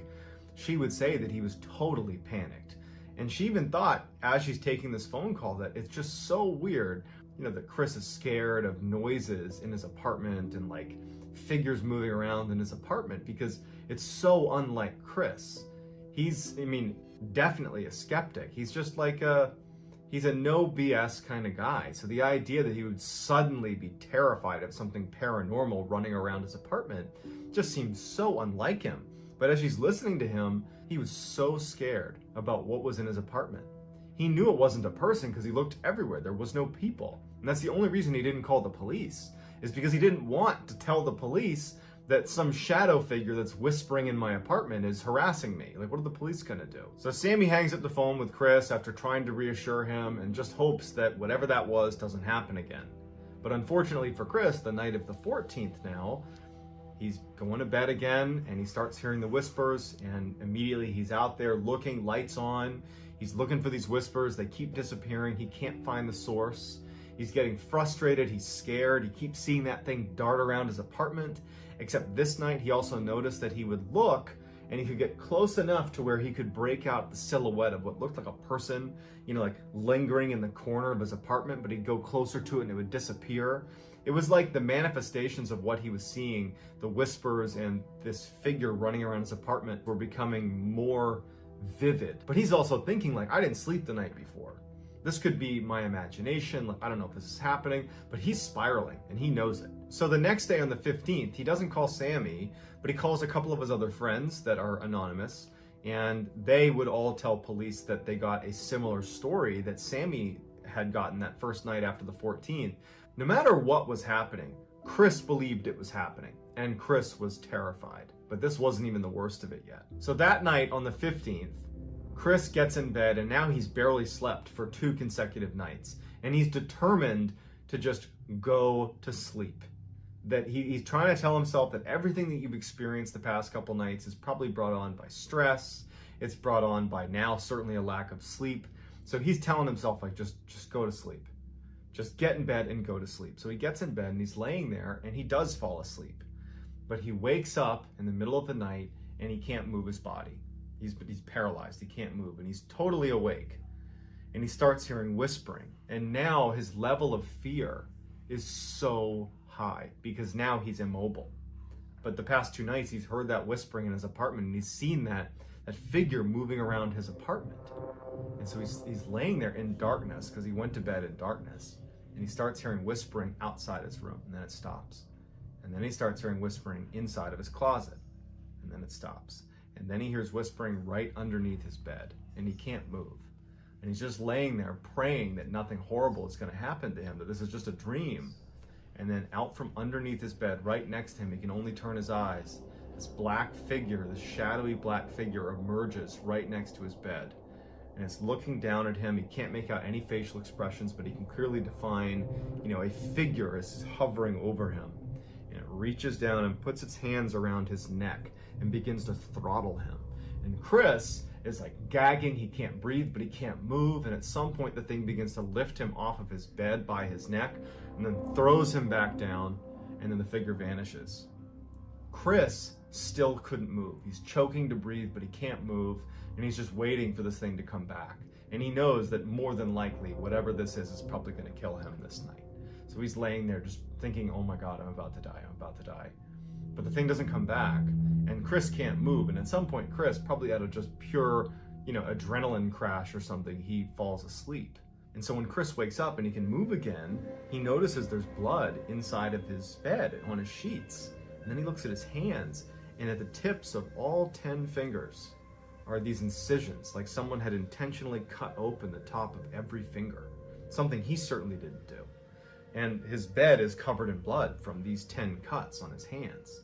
And then he feels his neck and it feels tender.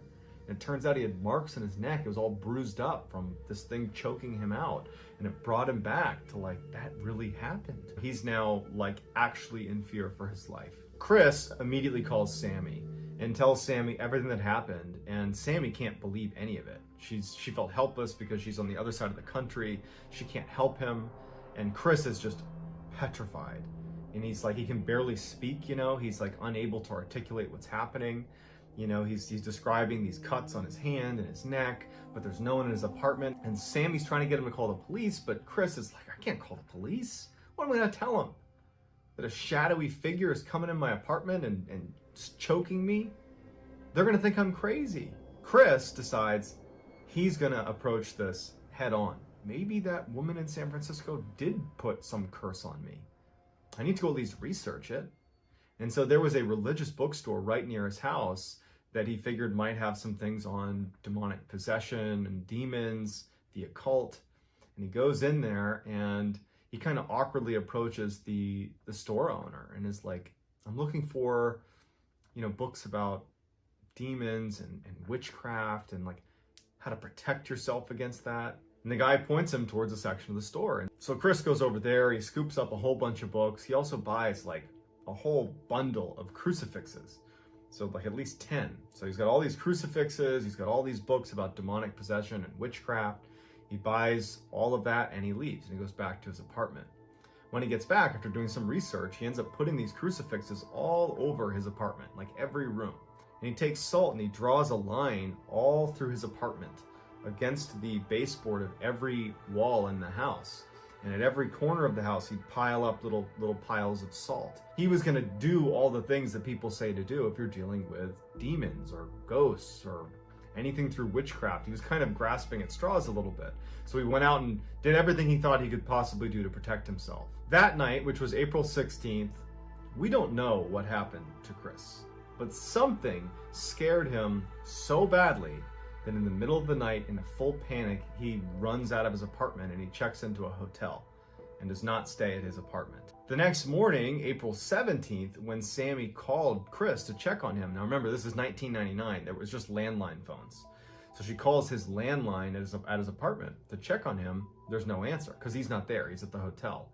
And Sammy, who's been speaking to Chris, and other friends that have been speaking to Chris, and everyone's concerned about his mental health and what's going on with him, when she doesn't get Chris to pick up his phone, she calls the police and she says, hey, I'm concerned about my friend. Can you do a welfare check on this guy? And they go over to his apartment and it's locked, and they kind of look in the windows and everything just seems kind of quiet. And so they leave and they tell Sammy, like, hey, look, it's locked. We can't really do anything. Let us know if you don't hear from him in the next couple of days. And so that was it. And so Sammy's like super concerned. And so she goes to work on the 17th. And then when she gets back, she has a voicemail from Chris, who had called her at some point during the day while she was out. And on the voicemail, Chris tells her in a voice that was different than the past few days. The past few days, he was scared. He was really scared. This time, he is defeated. He was like resigned to whatever was going on. And he says to Sammy on the voicemail, he's under attack. And that tonight, they're gonna kill me. And there's nothing I can do. As soon as she's done listening to the message, Sammy calls Chris, but she can't get in touch with him.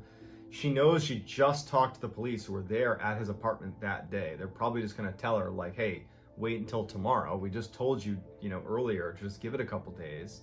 And so she just decides that she's gonna go to bed and she's gonna try calling him again on April 18th. On the morning of April 18th, Chris didn't show up for work.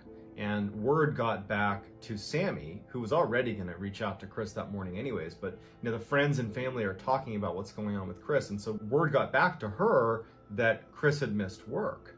And so she calls Chris, he's not picking up from his landline. And now she calls the police back and she says, hey, you were there yesterday. I know it was locked, but he hasn't shown up for work today. Everybody's concerned about him. Can you please go over and check? And so the police go back over to Chris's apartment, and this time the front door is unlocked. And they go inside and they're met with this very strange scene. You have all these crucifixes that are on the wall. You have the salt that lines every room in the house. There are all these candles that have burned down to the wick. There are little scraps of paper all over the apartment that were handwritten, little messages that Chris was leaving all over the house, warding off spirits and demons.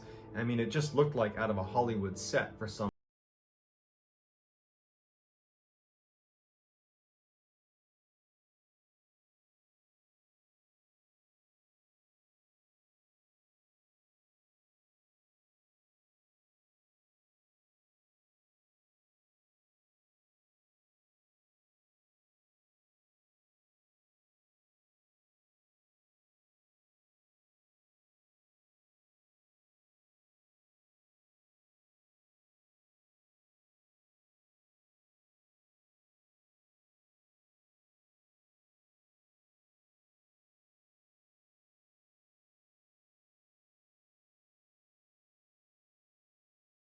He died of a heart attack. And so when friends and family saw that that was his cause of death, they didn't buy it. They were like, I don't know how to describe what happened to him. But over the past 7 days, Chris went from this happy, healthy, successful guy to a complete raving paranoid lunatic. And no one knows why. It's certainly possible that it was just a very poorly timed heart attack, mixed in with someone having a psychotic break. Or some people say that he really was cursed by that woman in San Francisco and that was the result. She said, you're going to die within the week, and he literally died within the week. And he described regularly over the phone to his friends and family as this was happening, these horrible experiences at night with these shadow beings in his room and it attacking him. It's just this crazy story that to this day leaves friends, family, and investigators baffled. On February 17th, 2004, shoppers inside of a massive Japanese superstore called Jusco in Wakachi City were suddenly aware of a loud commotion. When they went to investigate, they found a thin young woman with a young baby strapped to her chest, grappling with an older man. Initially, onlookers didn't know what to do. They stood there shocked at what they were seeing. Then the woman yelled out, "Thief!" The man she was fighting with was in his late 60s, and he had pinned the woman and her baby up against this bank of ATMs, and his fists were clenched like he was holding whatever it was he took from her. 3 men from the crowd immediately jumped into action and wrestled the man off of the woman and pinned him to the ground and began trying to pull his hands open to take out whatever he had stolen from this woman, but the man would not unclench his fists. And so these three men yelled out to the police that happened to be nearby. They ran over and jumped on top of this guy and handcuffed him. And the man, as he's laying on the ground, is yelling out that he did nothing wrong. And then onlookers would say he began moaning very strangely before he began violently vomiting before falling unconscious. While the police waited for emergency services to show up and take this man to the hospital,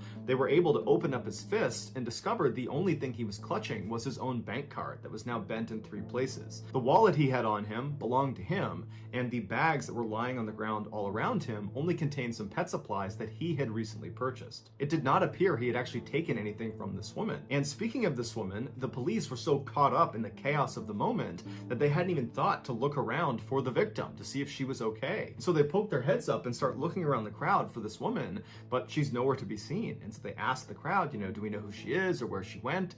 And nobody knew. The police did think it was odd that this woman had walked off without talking to them first, but they figured if she walked away, then everything must be fine. And so they labeled the incident an attempted robbery and they closed the case. The following day, the older man, who became known as Mr. A by police, died at the hospital as a result of heart failure caused by extreme stress. When the police found out about this, they simply went into the case file, updated it to show the suspect had died, and did not investigate further. But Mr. A's family refused to believe he had just attacked a young woman and her baby. It was completely out of character. He was a gentle retiree who had spent 40 years working for a chemical manufacturer and now was collecting a pension and working part-time as a security guard. He lived with his wife, his children, and his grandchildren, and he lived about a kilometer away from the Jusco, where he had gone that day to get some hamster food for his grandson's hamster. His family pleaded with police to reopen the case and investigate this woman because she must have done something to start this altercation. The police initially resisted, but ultimately conceded and said, okay, we'll check the CCTV camera footage at the Jusco to make sure we didn't miss anything. And what they discovered terrified them. A camera overlooking the ATM bank where this whole scuffle went down picked up this woman about 5 minutes before Mr. A walked into frame. She was standing in a corner just off to the side of the ATMs, and she did appear to have a 2-year-old or 1-year-old strapped to her chest, and she was just standing there motionless with her back to the corner looking down. And then when Mr. A came into frame, he appeared to pull some money out of the ATM. He had bags all over his arms. He turned around after getting his cash and started walking away. And as soon as he does, the woman in the corner suddenly becomes animated. She lifts her head up and walks straight past him, skimming his chest with her hand as she passed. And right after she did that, it was like Mr. A had a reaction to being touched by her, and he instinctively grabbed her arm, and that's when the struggle ensued, and that's when the woman yelled out thief, although it's clear from the footage that she is the aggressor, not Mr. A. And then at some point, the 3 men jump out of the crowd, they pull him to the ground, the police show up, and then at some point during this chaotic melee, the woman just stands up and meanders her way into the crowd and disappears. Although the police searched every piece of footage in and around this ATM all around the time of the incident, they never found any footage of this woman entering or exiting the Jusco. It was like she just appeared in that corner in order to go after Mr. A and then vanished as soon as it was done. And none of the dozens of witnesses that watched the scuffle take place right in front of them in broad daylight were able to provide any sort of meaningful description of this woman. It was like nobody got a really good look at her. But after reviewing hours and hours of the CCTV footage, the police did find one instance where this woman, for 1 second, looked up at a camera exposing her face. And her face was so unsettling to police that they actually decided not to share the image with the public for an entire year. They were scared that if people saw this image, it would scare them from ever going back to Jusco. This is the image of the woman. As you can see, her face is totally emotionless, her eyes are blank and downcast. Some have compared her face to a death mask, which is a plaster cast of a dead person's face. Other people have said she doesn't even look human. After seeing the CCTV footage, Mr. A's relatives sued the police for detaining him and pinning him to the ground despite his obvious medical distress as a result of whatever this woman did to him. Eventually, they did reach a settlement, but what they really wanted was an explanation for who this woman was. But even after the police released this strange photo to the public, nobody ever came forward, so she was never identified. And it's unlikely she'll ever be identified because the statute of limitations for this case expired in 2011. The case, which is now referred to as the Jusco Phantom, is still very famous in Japan, and it remains a popular topic on long internet chat room threads where people exchange this eerie photograph and speculate about who or what killed Mr. A.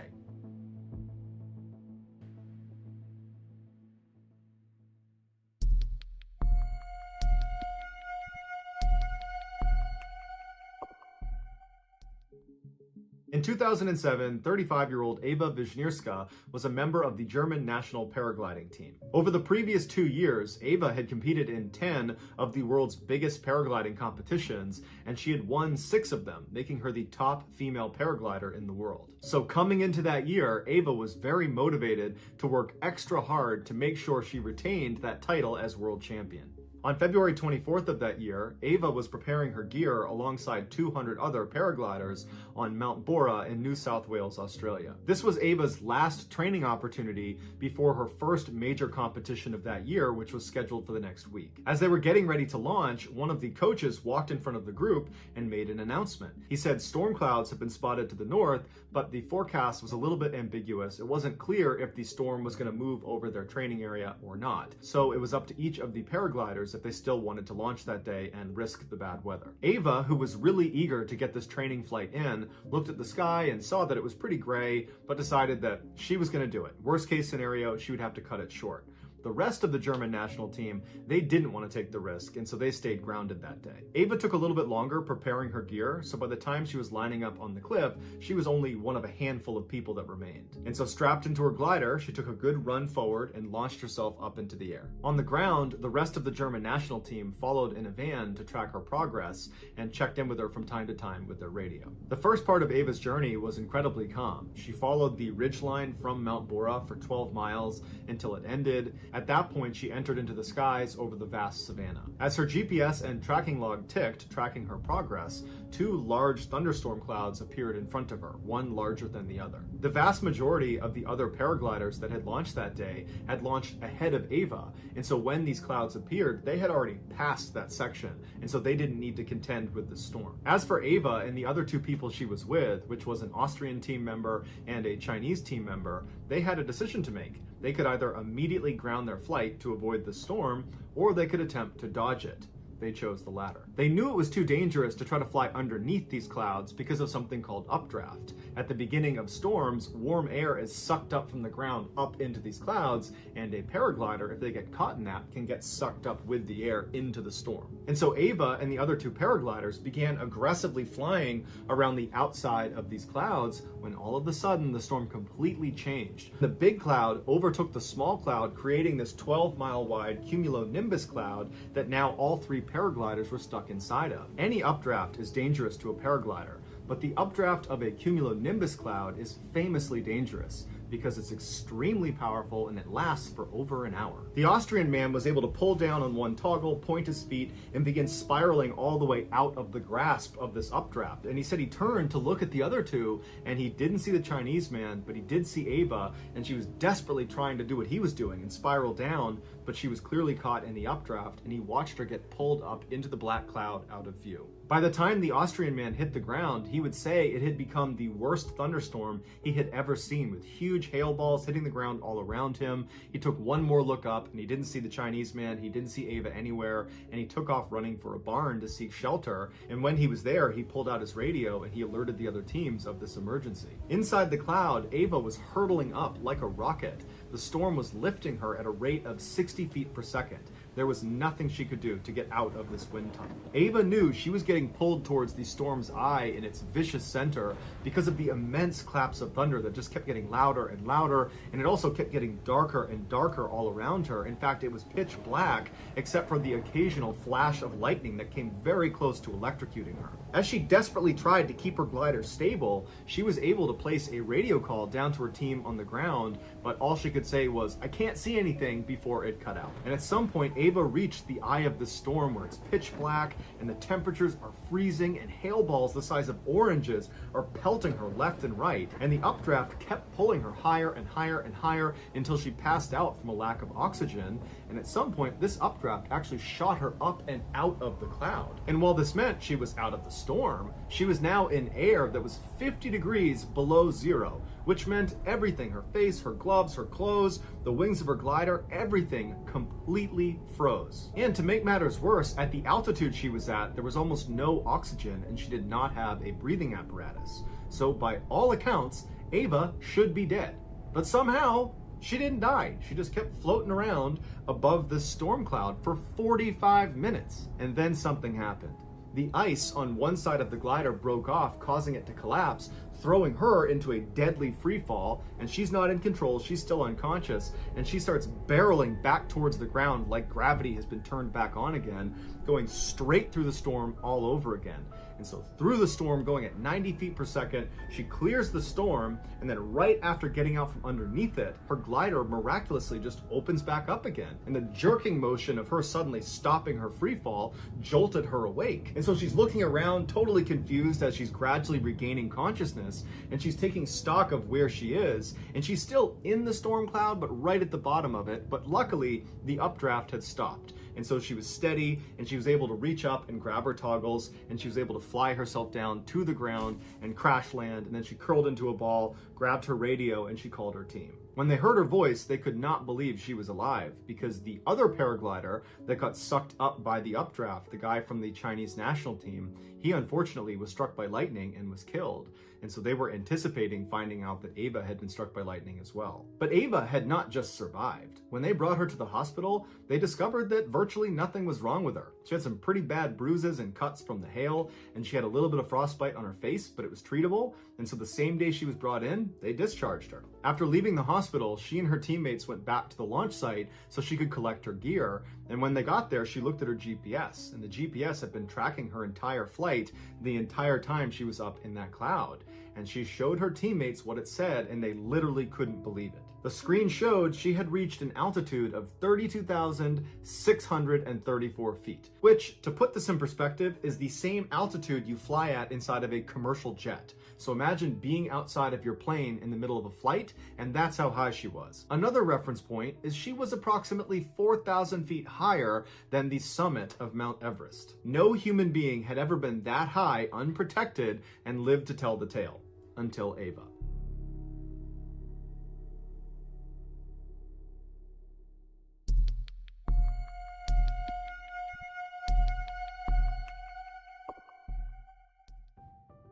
In the early morning hours of June 10th, 1994, Deborah Hoyt suddenly woke up in the middle of the night. She and her husband were staying with relatives in Sacramento, California, and they were supposed to be there for the next couple of days. But as she was sitting there, she had this overwhelming urge to want to leave right then and there and head back to their home in Lake Tahoe. Because she didn't really know what to make of this overwhelming feeling, she shook her husband awake and told him about it. She thought that maybe something was wrong, and he said, you know what, you probably just had a bad dream and you're kind of waking up still half in your dream. It's not a big deal. Just go back to bed. I'm sure everything is totally fine. And in the morning, if you still want to, I'd be happy to leave. And so Deborah said, yeah, you're right. I'm totally overreacting. I'm sure it was just a dream. And she laid back down to try to go back to sleep. But as she laid there, that sense of dread that something was wrong and that she had to leave right now, it was just growing and growing and growing until she just jumped out of the bed and she's just standing in the room and she says to her husband, honey, we gotta go right now. I don't know what's wrong, but we gotta go right now. And her husband did not want to go. And he said, come on, Deborah, get back in bed. It's not a big deal. But she was adamant. She said, get out of bed. We're leaving right now. And so begrudgingly, her husband said, okay, we'll leave right now. And so the two of them hastily packed up and then went downstairs and left a note for their relatives explaining their absence, and then they got in their car and they drove off. After a little while, the couple reached a very dangerous section of their journey back home. It was called Bullion Bend, and it was a very windy road up in the mountains where one wrong turn and you're going flying down the side of a mountain. After driving through this area for about 15 minutes, they rounded a particularly sharp turn, and as soon as they made the turn and could look down the road, Deborah, who was in the passenger seat, she saw up ahead on the right, off the side of the road several feet, something that was just lying there on the side of the road. She didn't know what it was. She thought it was maybe a bag or some trash or maybe a dead animal, and at first she was just going to dismiss it. But as her husband drove closer and closer to it, the light began to illuminate it, and she looked at it and couldn't really discern what it was until they were right next to it, and she looked out her window and she noticed it was a woman's body, a woman who had no clothes on, who was just lying there totally motionless. And Deborah immediately turns to her husband and says, honey, I just saw a dead woman on the side of the road. And her husband immediately is kind of panicked and doesn't slow down. He just keeps driving and says, hey, should we stop? Should we turn around? I mean, maybe she's not dead. Maybe we can help her. But Deborah at this point is now terrified, and she's saying, no, keep going. Don't go back. I bet it's a trap. Someone probably put her there and they're going to lure us in and they're going to attack us. us if we try to stop and help her. And so in this kind of chaotic, frenzied reaction that Deborah and her husband are having, they decide that their best course of action is just to drive on and find the next payphone and call the police. And it just so happened that less than a quarter of a mile away was a ranger station with a phone. And so they pull into the parking lot and Deborah calls the police. The police tell her to wait inside of her car and they'll be out in a couple of minutes and they're going to need her to bring them up to where she saw this body. So a couple of minutes goes by, the police show up, and they tell them to drive back up the road, but stop about 200 yards short of where you believe this woman's body is. And so Deborah and her husband, they get back in the car, they drive back up the road where they came from, and right at this point where the road turned very sharply is where Deborah knew on the other side of this turn would be this body. And so they pulled over on the side of the road, the police came up on their side, and they said, yep, right around the corner, you're gonna find her lying on the ground on the left side. And so Deborah and her husband are just sitting in the car watching as the police go up, they make that turn, and they kind of disappear out of sight, and then they see their spotlight moving around on the other side of this turn, and so they figure, okay, they're looking for the body. But after several minutes, the police came back down the road, and they stopped next to Deborah's car, and they said, you know what, guys? We didn't see anything up there. There wasn't a body, there wasn't anything out of the ordinary. And Deborah would say to police, I'm not lying. I know what I saw. It was a woman's body right there in front of me. I know it. It's right over there.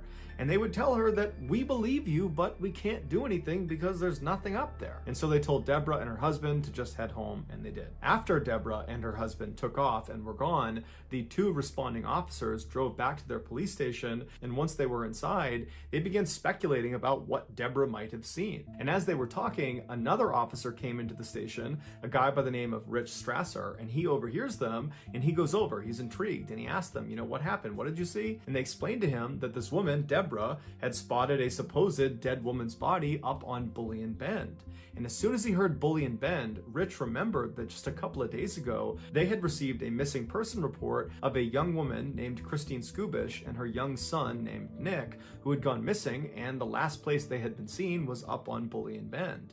And so Rich wondered if maybe there was a body up there, and maybe it was Christine's. And so the next morning, Rich got up early and he headed out to Bullion Bend, and when he reached the exact spot where Deborah had claimed to have seen this dead woman's body, he found a children's shoe. And so he stopped his car, he got out, he picked the shoe up, and he's looking around and he's looking for anything else that's out of the ordinary, but there's nothing on the road, there's no skid marks, there's no other debris, there's no other clothes, there's nothing. And so he walks over to the guardrail that overlooks this very steep embankment, and he looks down the other side, and at first all he sees is just trees everywhere, but as he's looking, he thinks he sees more clothing farther down the mountain. And so he climbs over the guardrail and he very carefully maneuvers his way down, and after only a couple of seconds, he reaches a clearing in the branches and the trees, and he can see down to where the terrain kind of levels off, and right down there is a smashed up red four-door sedan. It was the same type of car that Christine Skubish had been driving when she went missing. And so Rich ran down the mountain, following debris all the way to this wrecked car. He goes around to the driver's side and he looks inside, and there in the driver's seat is Christine Skubish, and unfortunately she was deceased. And then on the passenger seat is her son, Nicky, and he is alive, but barely. He had gone 5 days without food or water. And doctors would say when Rich found him, he probably only had about 1, maybe 2 hours before he would have died as well. Authorities believe Christine fell asleep at the wheel and she drove off that embankment. Initially, Rich believed Deborah must have seen Christine when she was driving through the mountains and saw that woman on the side of the road. After her accident, Christine must have gotten out of her car and then climbed up that embankment and then laid on the road, hoping someone would see her, and then when no one stopped for her, she went back down to her car where she ultimately died. But according to the coroner, that would have been impossible because when Christine crashed off the road, she died on impact 5 days before Deborah saw that woman on the side of the road. So it could not have been Christine. To this day, no one knows for sure who or what Deborah saw on the side of the road. But it is objectively true that Rich only investigated Bullion Bend and found Nicky alive because of Deborah's police report about this dead woman on the side of the road. And Deborah was only on that road because she'd had this totally weird middle of the night urge to suddenly leave a relative's house and drive up into the mountains, something she had never felt before and didn't really know how to explain. So either this is an extremely strange set of circumstances, or Nicky had a guardian angel.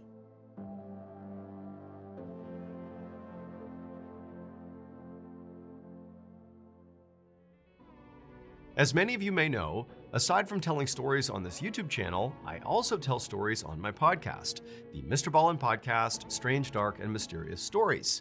But that's not all. In addition to that podcast, under the Ballen Studios umbrella, there is a whole host of other podcasts that you can binge right now, and their content, all of them, fall into the Strange, Dark, and Mysterious category. For example, if you're into baffling and horrifying medical mysteries, well, you should go check out my other podcast called MrBallen's Medical Mysteries. Or maybe you want to hear from some other voices within our studio, like Luke LaManna.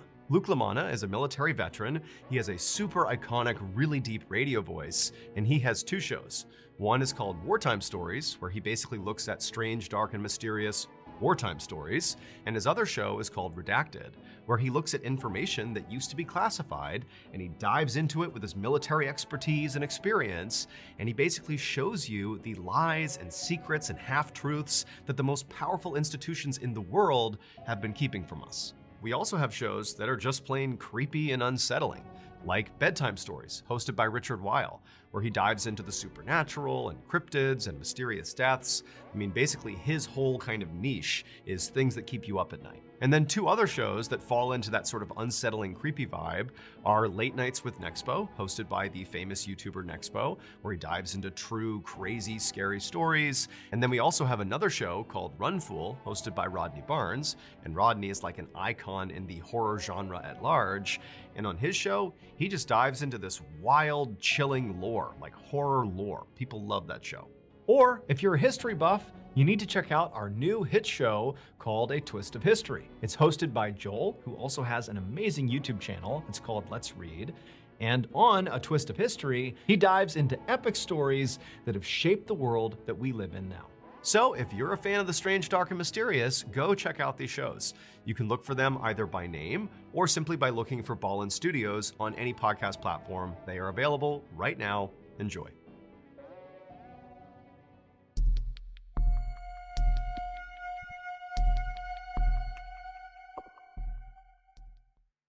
In 1980, Bobby Shafran was on his way up to Sullivan County Community College, which is 2 hours outside of New York City, to begin his freshman year. Even though he was from the area, he didn't know anybody that was going to this particular school, and so he was pretty nervous about it. Plus, he wasn't that popular in high school, and he had a hard time making friends. When he pulled into a parking spot at the school, he saw a sea of people getting out of their parents' cars and carrying boxes up to their dorm rooms. And so he took a deep breath, hopped out of his car, grabbed his backpack, and began walking across the lawn towards the dorm building. On his walk over, Bobby was surprised when he felt like all these random strangers on the lawn were looking at him like they knew him. And a couple people yelled out to him and said, "Hey, it's good to have you back here." And one girl actually ran up to him and kissed him on the cheek and said, "Oh my gosh, I'm so happy you're back." And Bobby said, "I think you got the wrong person. I don't know you." And she laughed and she just ran away. And so Bobby's totally bewildered by this because he doesn't know anybody, but everybody seems to know him. And so he walks up the steps and he goes inside the dorm building. And as he's walking down the hall, people are high-fiving him and patting him on the back. And then right as he's about to turn the corner towards his actual dorm room, someone down the hall behind him yells out, "Hey, Eddie, what's going on, man?" And Bobby knew whoever it was yelling at him. Because this whole situation had been so weird, he felt like this had to be a case of mistaken identity. And so Bobby turned around and he saw at the other end of the hall another student who he didn't know, clearly waving at him and yelling out, "Hey, Eddie, come here, what's going on, man?" And so Bobby walks up to him and says, "Hey, I'm not Eddie. I don't know what's going on, but everybody thinks I'm somebody that I'm not, but I'm not Eddie. Who's Eddie?" And the guy said, "Yeah, okay, Eddie, it's good to have you back here, man," and then walked off. And so Bobby's like, what is going on here? And so Bobby turns and he goes back up to his dorm room and he goes inside and he just shuts the door. And he's thinking, I just want to be left alone for a second because this is not right. This is not how a freshman who doesn't know anyone gets welcomed at any school or any place in the world. This is totally unusual. And just a couple of minutes after being inside of his dorm room, he hears a knock on the door. And Bobby's like, oh great, who is it now? Who is it that thinks I'm someone I'm not? So he opens the door and there's another student who he doesn't know who's standing there. And this guy, his face just drains of color and he starts shaking when he sees Bobby. And they're both looking at each other like, what's going on here? And the student says to Bobby, were you adopted? And Bobby said, yeah. And then the student said, is your birthday July 12th? And Bobby said, yeah. And so the student goes, okay, my name is Michael and I am best friends with a guy named Eddie Galland and you are his clone. You have got to be his identical twin.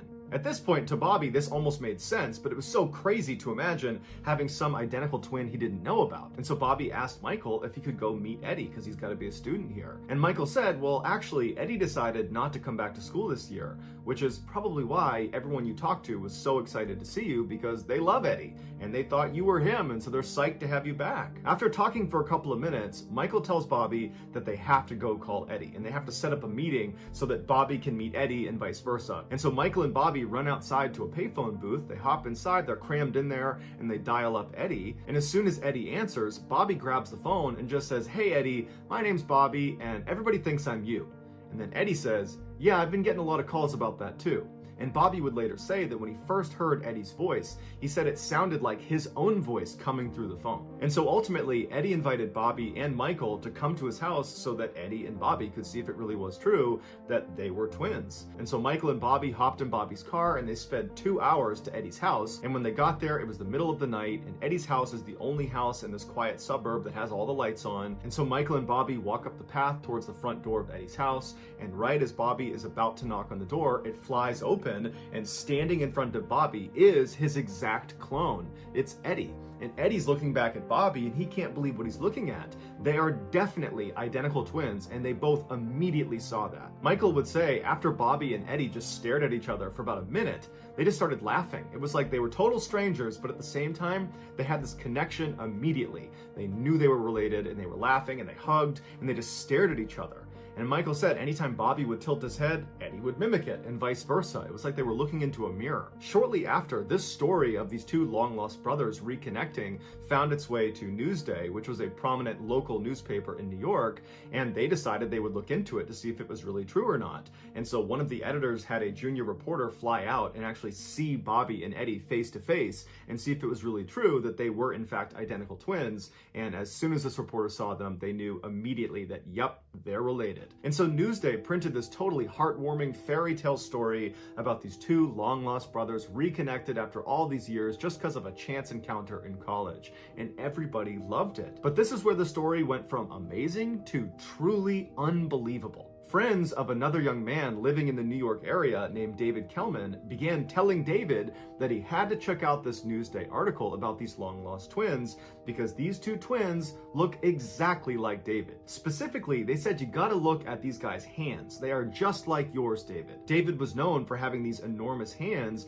and a lot of the pictures of Bobby and Eddie in the news showed their hands, and they too were enormous. And so David finally picked up a newspaper and looked at a picture of Bobby and Eddie, and sure enough, he was shocked. They looked exactly like him. And then when he read the article, it showed their birthday was July 12th, the same as his, and they were born at the same hospital he was born at. And so he's thinking, these are too many coincidences. They have to be my brothers. And so David called Eddie's home phone number, and Eddie's mother picked up and she asked who was calling. And David said, hi, my name is David Kelman. I was born July 12th, 1961, and I'm looking at a newspaper article of two identical twins that look just like me, and one of them is your son. I think I'm the missing third twin. After hearing this, Eddie's mom apparently dropped the phone and yelled out, they're coming out of the woodwork. So Eddie and Bobby went to David's house, and as soon as they walked in and saw David, they knew right away he was one of them. He was the third twin. And apparently, within minutes of meeting each other, they were wrestling and laughing hysterically on the ground. It was like, even though they were strangers, they somehow already knew each other and had an instant connection. David's family members that witnessed this first interaction said it was the most incredible thing they had ever seen, that it was just so wonderful to see these long-lost siblings finally reconnected after all these years. Shortly after David realized he was the third missing twin, Newsday did another story talking about how there was actually 3 missing twins that had all been reconnected, and once again it was just this incredible Cinderella story, and now this story went all over the world. They were on the cover of every magazine, every newspaper, they were on every talk show, and everybody had the same question. What similarities did they discover? And they would say, well, we all wrestled in junior high school and high school, we all smoked the same cigarettes, we liked the same food, we had the same taste in women. And on talk shows, when they would answer these questions, it was immediately clear that they all shared the same mannerisms, and on the show, they would routinely interrupt each other and finish each other's sentences. It really was like they were the exact same person, despite having been raised completely separate from one another. The boys loved the attention they were getting. They had become international rock stars overnight, And all three of them were immediately so close. They were best friends right away. They moved into an apartment together. They went out partying. They met Madonna. It was just this incredible time in their lives. And so they weren't asking questions about why they had been separated in the first place. But their parents were asking a lot of questions because they had not been told by the adoption agency that the boy they were adopting actually had two identical siblings. They had no idea. So the boy's adoptive parents reached out to the adoption agency, which was Louise Wise Services. It's based in New York, very prestigious. Basically, the most powerful and wealthy people in New York use this adoption agency if they're going to adopt. And so the parents reached out to them and asked for a meeting so they could get some answers as to why their kids have been separated. And so the parents go to New York, they go into this meeting room with the top brass of Louise Wise Services, and they say, did you separate our sons at birth on purpose? And one of the executives said, yes, we did, because it's really hard to place 3 children into one home. At which point, David's adoptive father lashed out and said, that's absolute BS. If you had told me he had 2 identical siblings, I would have taken all 3. But the agency stood by their decision and said that's the only reason it happened, and so sorry, that's all we can tell you. And so the parents were very frustrated and felt like there was much more to the story. And in fact, they felt like the agency was actually lying to them about why they had separated their sons in the first place. But they couldn't get any more information, so they left the agency. And right when they got outside, Bobby's father realized he had left his umbrella inside of the meeting room. And so he turned around, went back inside, walked down the hall quietly so he didn't want to disturb anyone. And he opened the door to the meeting room and he reached in to get his umbrella and he looked inside and he saw the people he had just met with from Louise Wise Services had just opened a bottle of champagne and they were laughing and smiling and they were clearly toasting each other on a job well done. And even though Bobby's father did not go in there and confront them about what they were celebrating, he got the sense that they were celebrating having dodged a bullet, that they clearly had just lied to the families of these 3 triplets and they'd gotten away with it. And so between the parents' general sense that the agency was clearly hiding something and then Bobby discovering this champagne toast as soon as they left, the parents decided they needed to get in touch with some lawyers to help them get to the bottom of why their sons had been separated. And so initially, a number of really prestigious law firms in New York were excited to take this case. But shortly after, they all contacted the families to say, well, actually, there's a conflict and we can't do it anymore. And the parents believed this was because the adoption agency, Louise Wise Services, and some of their more prominent and powerful clients were pressuring the lawyers not to dig into this, that clearly there was some secret that they did not want uncovered. And so unfortunately, the parents hit a dead end and didn't know where else to turn to try to get more information. And so over time, they kind of just accepted that this is just the way it is. And as for their sons, they didn't really care that much because the way they looked at it, at least they had each other now. And so over the years, the boys continued to stay really close. They started families of their own and had lots of family get-togethers. It was just a really happy time in all of their lives. And at some point, the boys actually went into business together and opened their own restaurant in New York called Triplets. And the first year, it was extremely successful, did over $1 million in revenue. But in the second year, the brothers started to fight with each other about how to run the restaurant. And in many ways, this was their first major conflict. They hadn't grown up together. They had never really fought. And so now they're fighting over money and how to run the business. And it got really bad really quick and they just could not come to any sort of compromise. And so at some point, Bobby left the business. He said, I don't want to do this with you guys anymore. And apparently his departure just completely ruined the dynamic of the 3 brothers. Eddie was the most affected by this fracture in their relationships. All he wanted was for his brothers to be really close and for their families to spend time together. And now all of that was in jeopardy. And so Eddie started showing signs of severe depression and was ultimately hospitalized for 3 weeks. And then shortly after getting out of the hospital, he took his own life. This was beyond devastating for the 2 brothers and the rest of their family. Around this time, a journalist named Lawrence Wright, who had always had a fascination with identical twins, found an obscure scientific article called Psychoanalytic Study of the Child. It detailed a New York-based study about identical twins that were intentionally separated at birth and then given to different adoptive families to be studied, although it wasn't clear what they were actually studying or why they needed identical twins to do this research. In this article, Lawrence discovered all the babies that had been used in the study came from the same adoption agency, the same one the triplets had come from, the Louise Wise Services in New York. And so Lawrence called Bobby and told him that based on this article, it seems like he and his brothers were used in a scientific study. Bobby and David were totally furious. They felt like they'd been treated like lab rats. They also wondered if their being separated at birth had a negative impact on their mental health, and that might have contributed to Eddie's depression and untimely death. Lawrence wound up writing an article about this twin study he had discovered, and after he published it, another set set of twins found out they had been a part of the study and discovered themselves. These two women were also struggling with depression, furthering the idea that the study could have led to irreparable harm to their subjects' mental well-being. At this point, David and Robbie did not expect anybody to be held accountable for this study. Instead, they just hoped to find out why it was done and what they were testing for and what the results were. And so they began working with Lawrence to try to get those answers. They contacted Louise Wise Services, who did admit that yes, actually this was part of a study, but they didn't give any information about what the results were or why they did it. And so they did some digging and they discovered the guy in charge of the actual scientific study was this doctor named Peter Neubauer, who was this very well-known psychologist in New York. And so Lawrence managed to get an interview with this doctor, but the doctor basically said, I won't answer any of your questions and I won't give you any information about this study. And he never published his findings. Right before the doctor died in 2008, he made sure the entire study was put under seal inside of the Yale University archives so no one could access it until 2066, which has led many people to believe that the reason he set it so far out was to guarantee all of these subjects in this study would have died by the time it was made publicly available, protecting his own legacy and the people that were involved in this study. In the recent documentary called 3 Identical Strangers,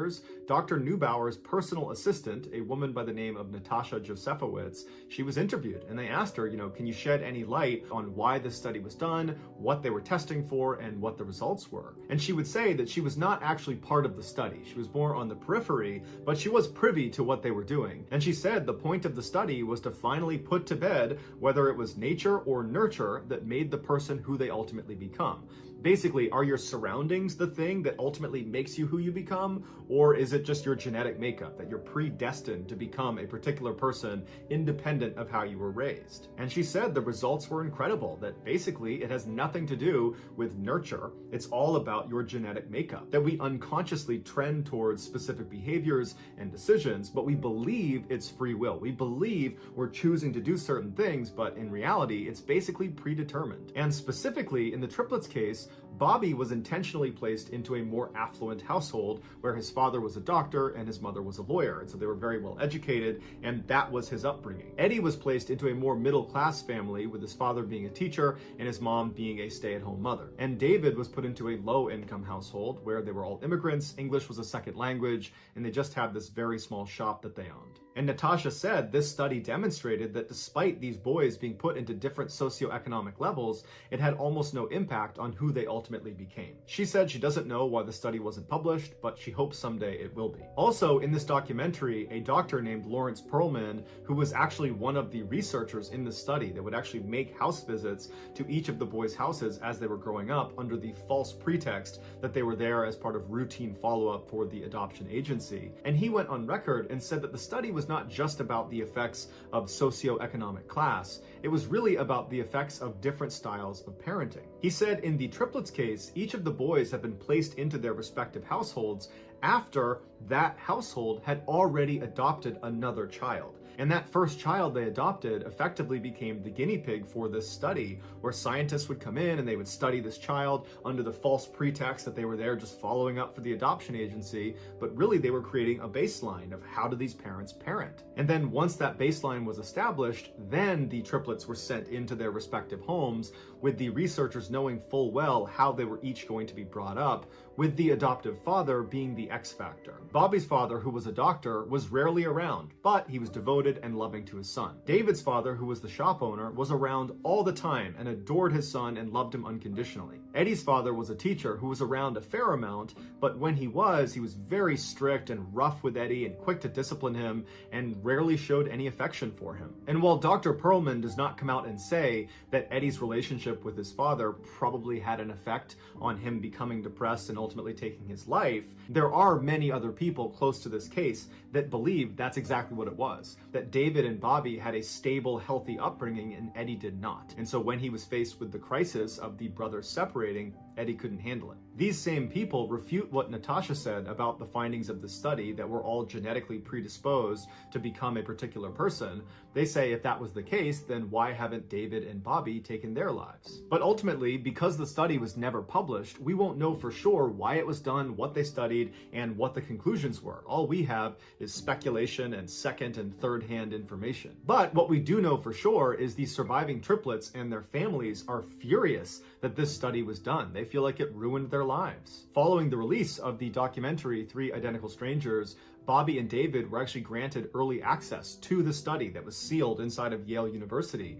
And when they looked at it, they were expecting to be blown away with the results, but it turned out it was over 10,000 pages of very technical information, and much of it was heavily redacted, so they couldn't even read most of it. They were not able to deduce what the purpose of the study was in the first place, or what it accomplished. It was just all very ambiguous. This study was ultimately shut down permanently in 1980, the same year the triplets discovered themselves. As for the adoption agency, Louise Wise Services, and all the scientists and researchers involved in this study, none of them were held accountable for their role in this totally unethical study, and so basically everything was swept under the rug. And so Bobby, David, and all of the family members of the triplets were just left with a whole bunch of questions and not a lot of answers.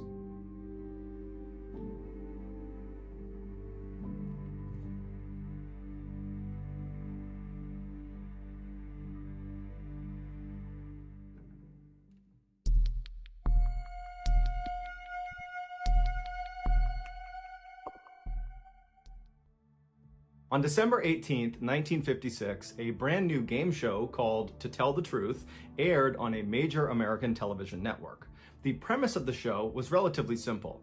4 celebrity judges would be presented with 3 people called contestants who all claimed to be the same person. And this person who they claimed to be was always remarkable in some way. They had some incredible talent or some crazy job, or they had accomplished something extraordinary. One of these 3 contestants was the real person they were claiming to be. The other 2 people were doing their best to pretend to be that person.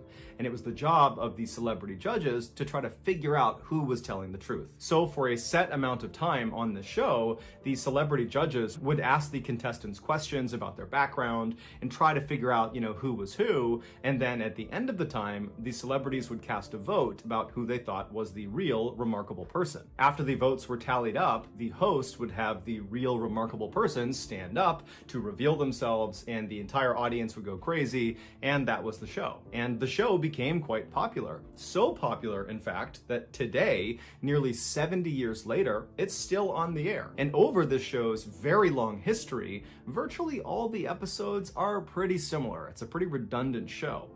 But there is one episode that will forever go down as the most unique. In October of 1972, 3 contestants walked out onto the stage in front of the 4 celebrity judges, and they all introduced themselves as Ed Edwards. Then the host of the show read aloud the biography of the real Ed Edwards, and he would say that Ed at one point was on the FBI's list of the top 10 most wanted criminals in America for crimes like armed robbery and impersonating a federal officer, and then after he was finally caught by law enforcement and went to prison, a prison guard helped him turn his life around, and then upon release from prison 14 years later, Ed remained this reformed criminal and became a successful author and motivational speaker who specialized in telling people how to identify con men and criminals and how to protect themselves from these people. After the real Ed Edwards biography was read aloud, the 3 contestants sat down and the celebrity judges began asking them questions about their past,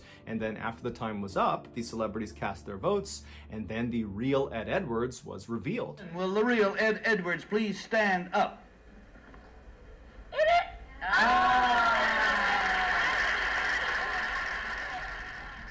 And even though 2 of the 4 celebrity judges had correctly identified the right Ed Edwards, the crowd was totally astonished at who this guy actually was, because he did not look like this ex-convict. He looked like this kind of all-American, middle-aged father who was totally harmless and wouldn't hurt a fly. But either way, the show ended, and then the world forgot about Ed Edwards.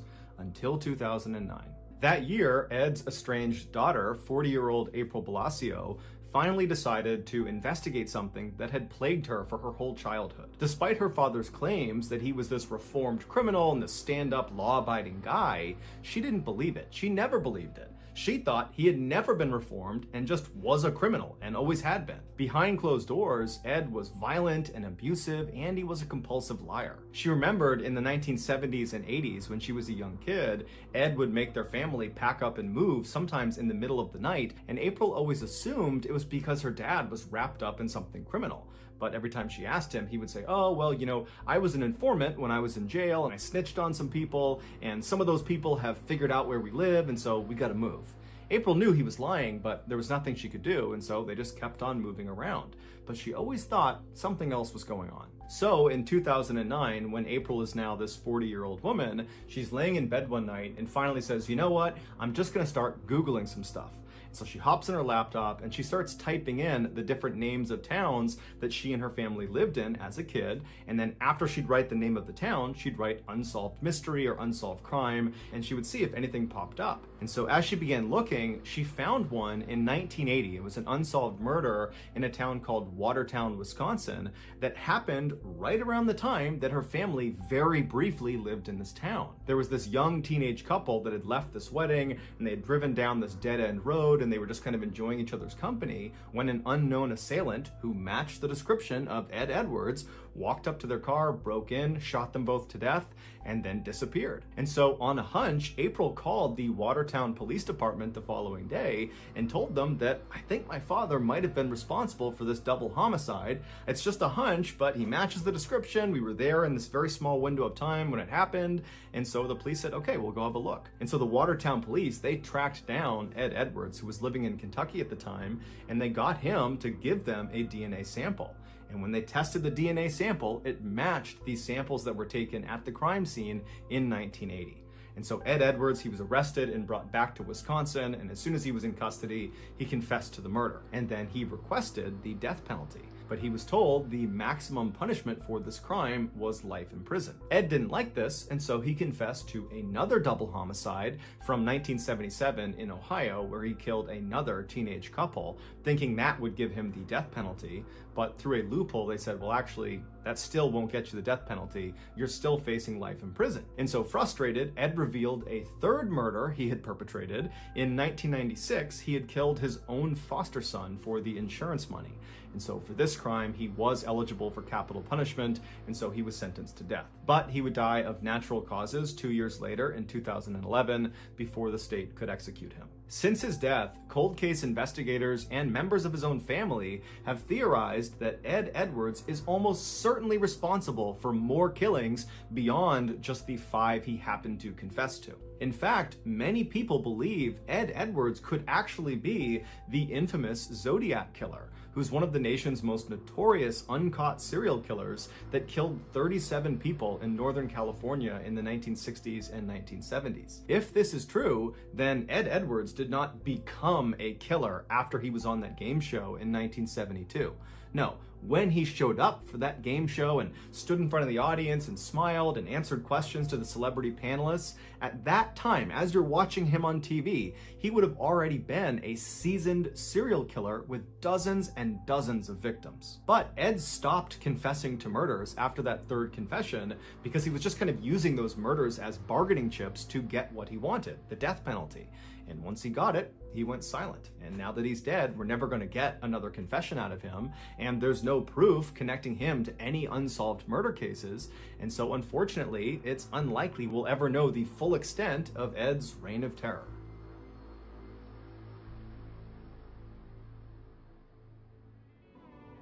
Thank you so much for watching.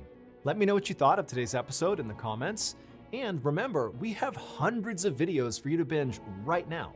But if you're looking for a recommendation from me of that one video that's worth your time, well, it's this one right here. So give it a watch. All right, until next time, see ya.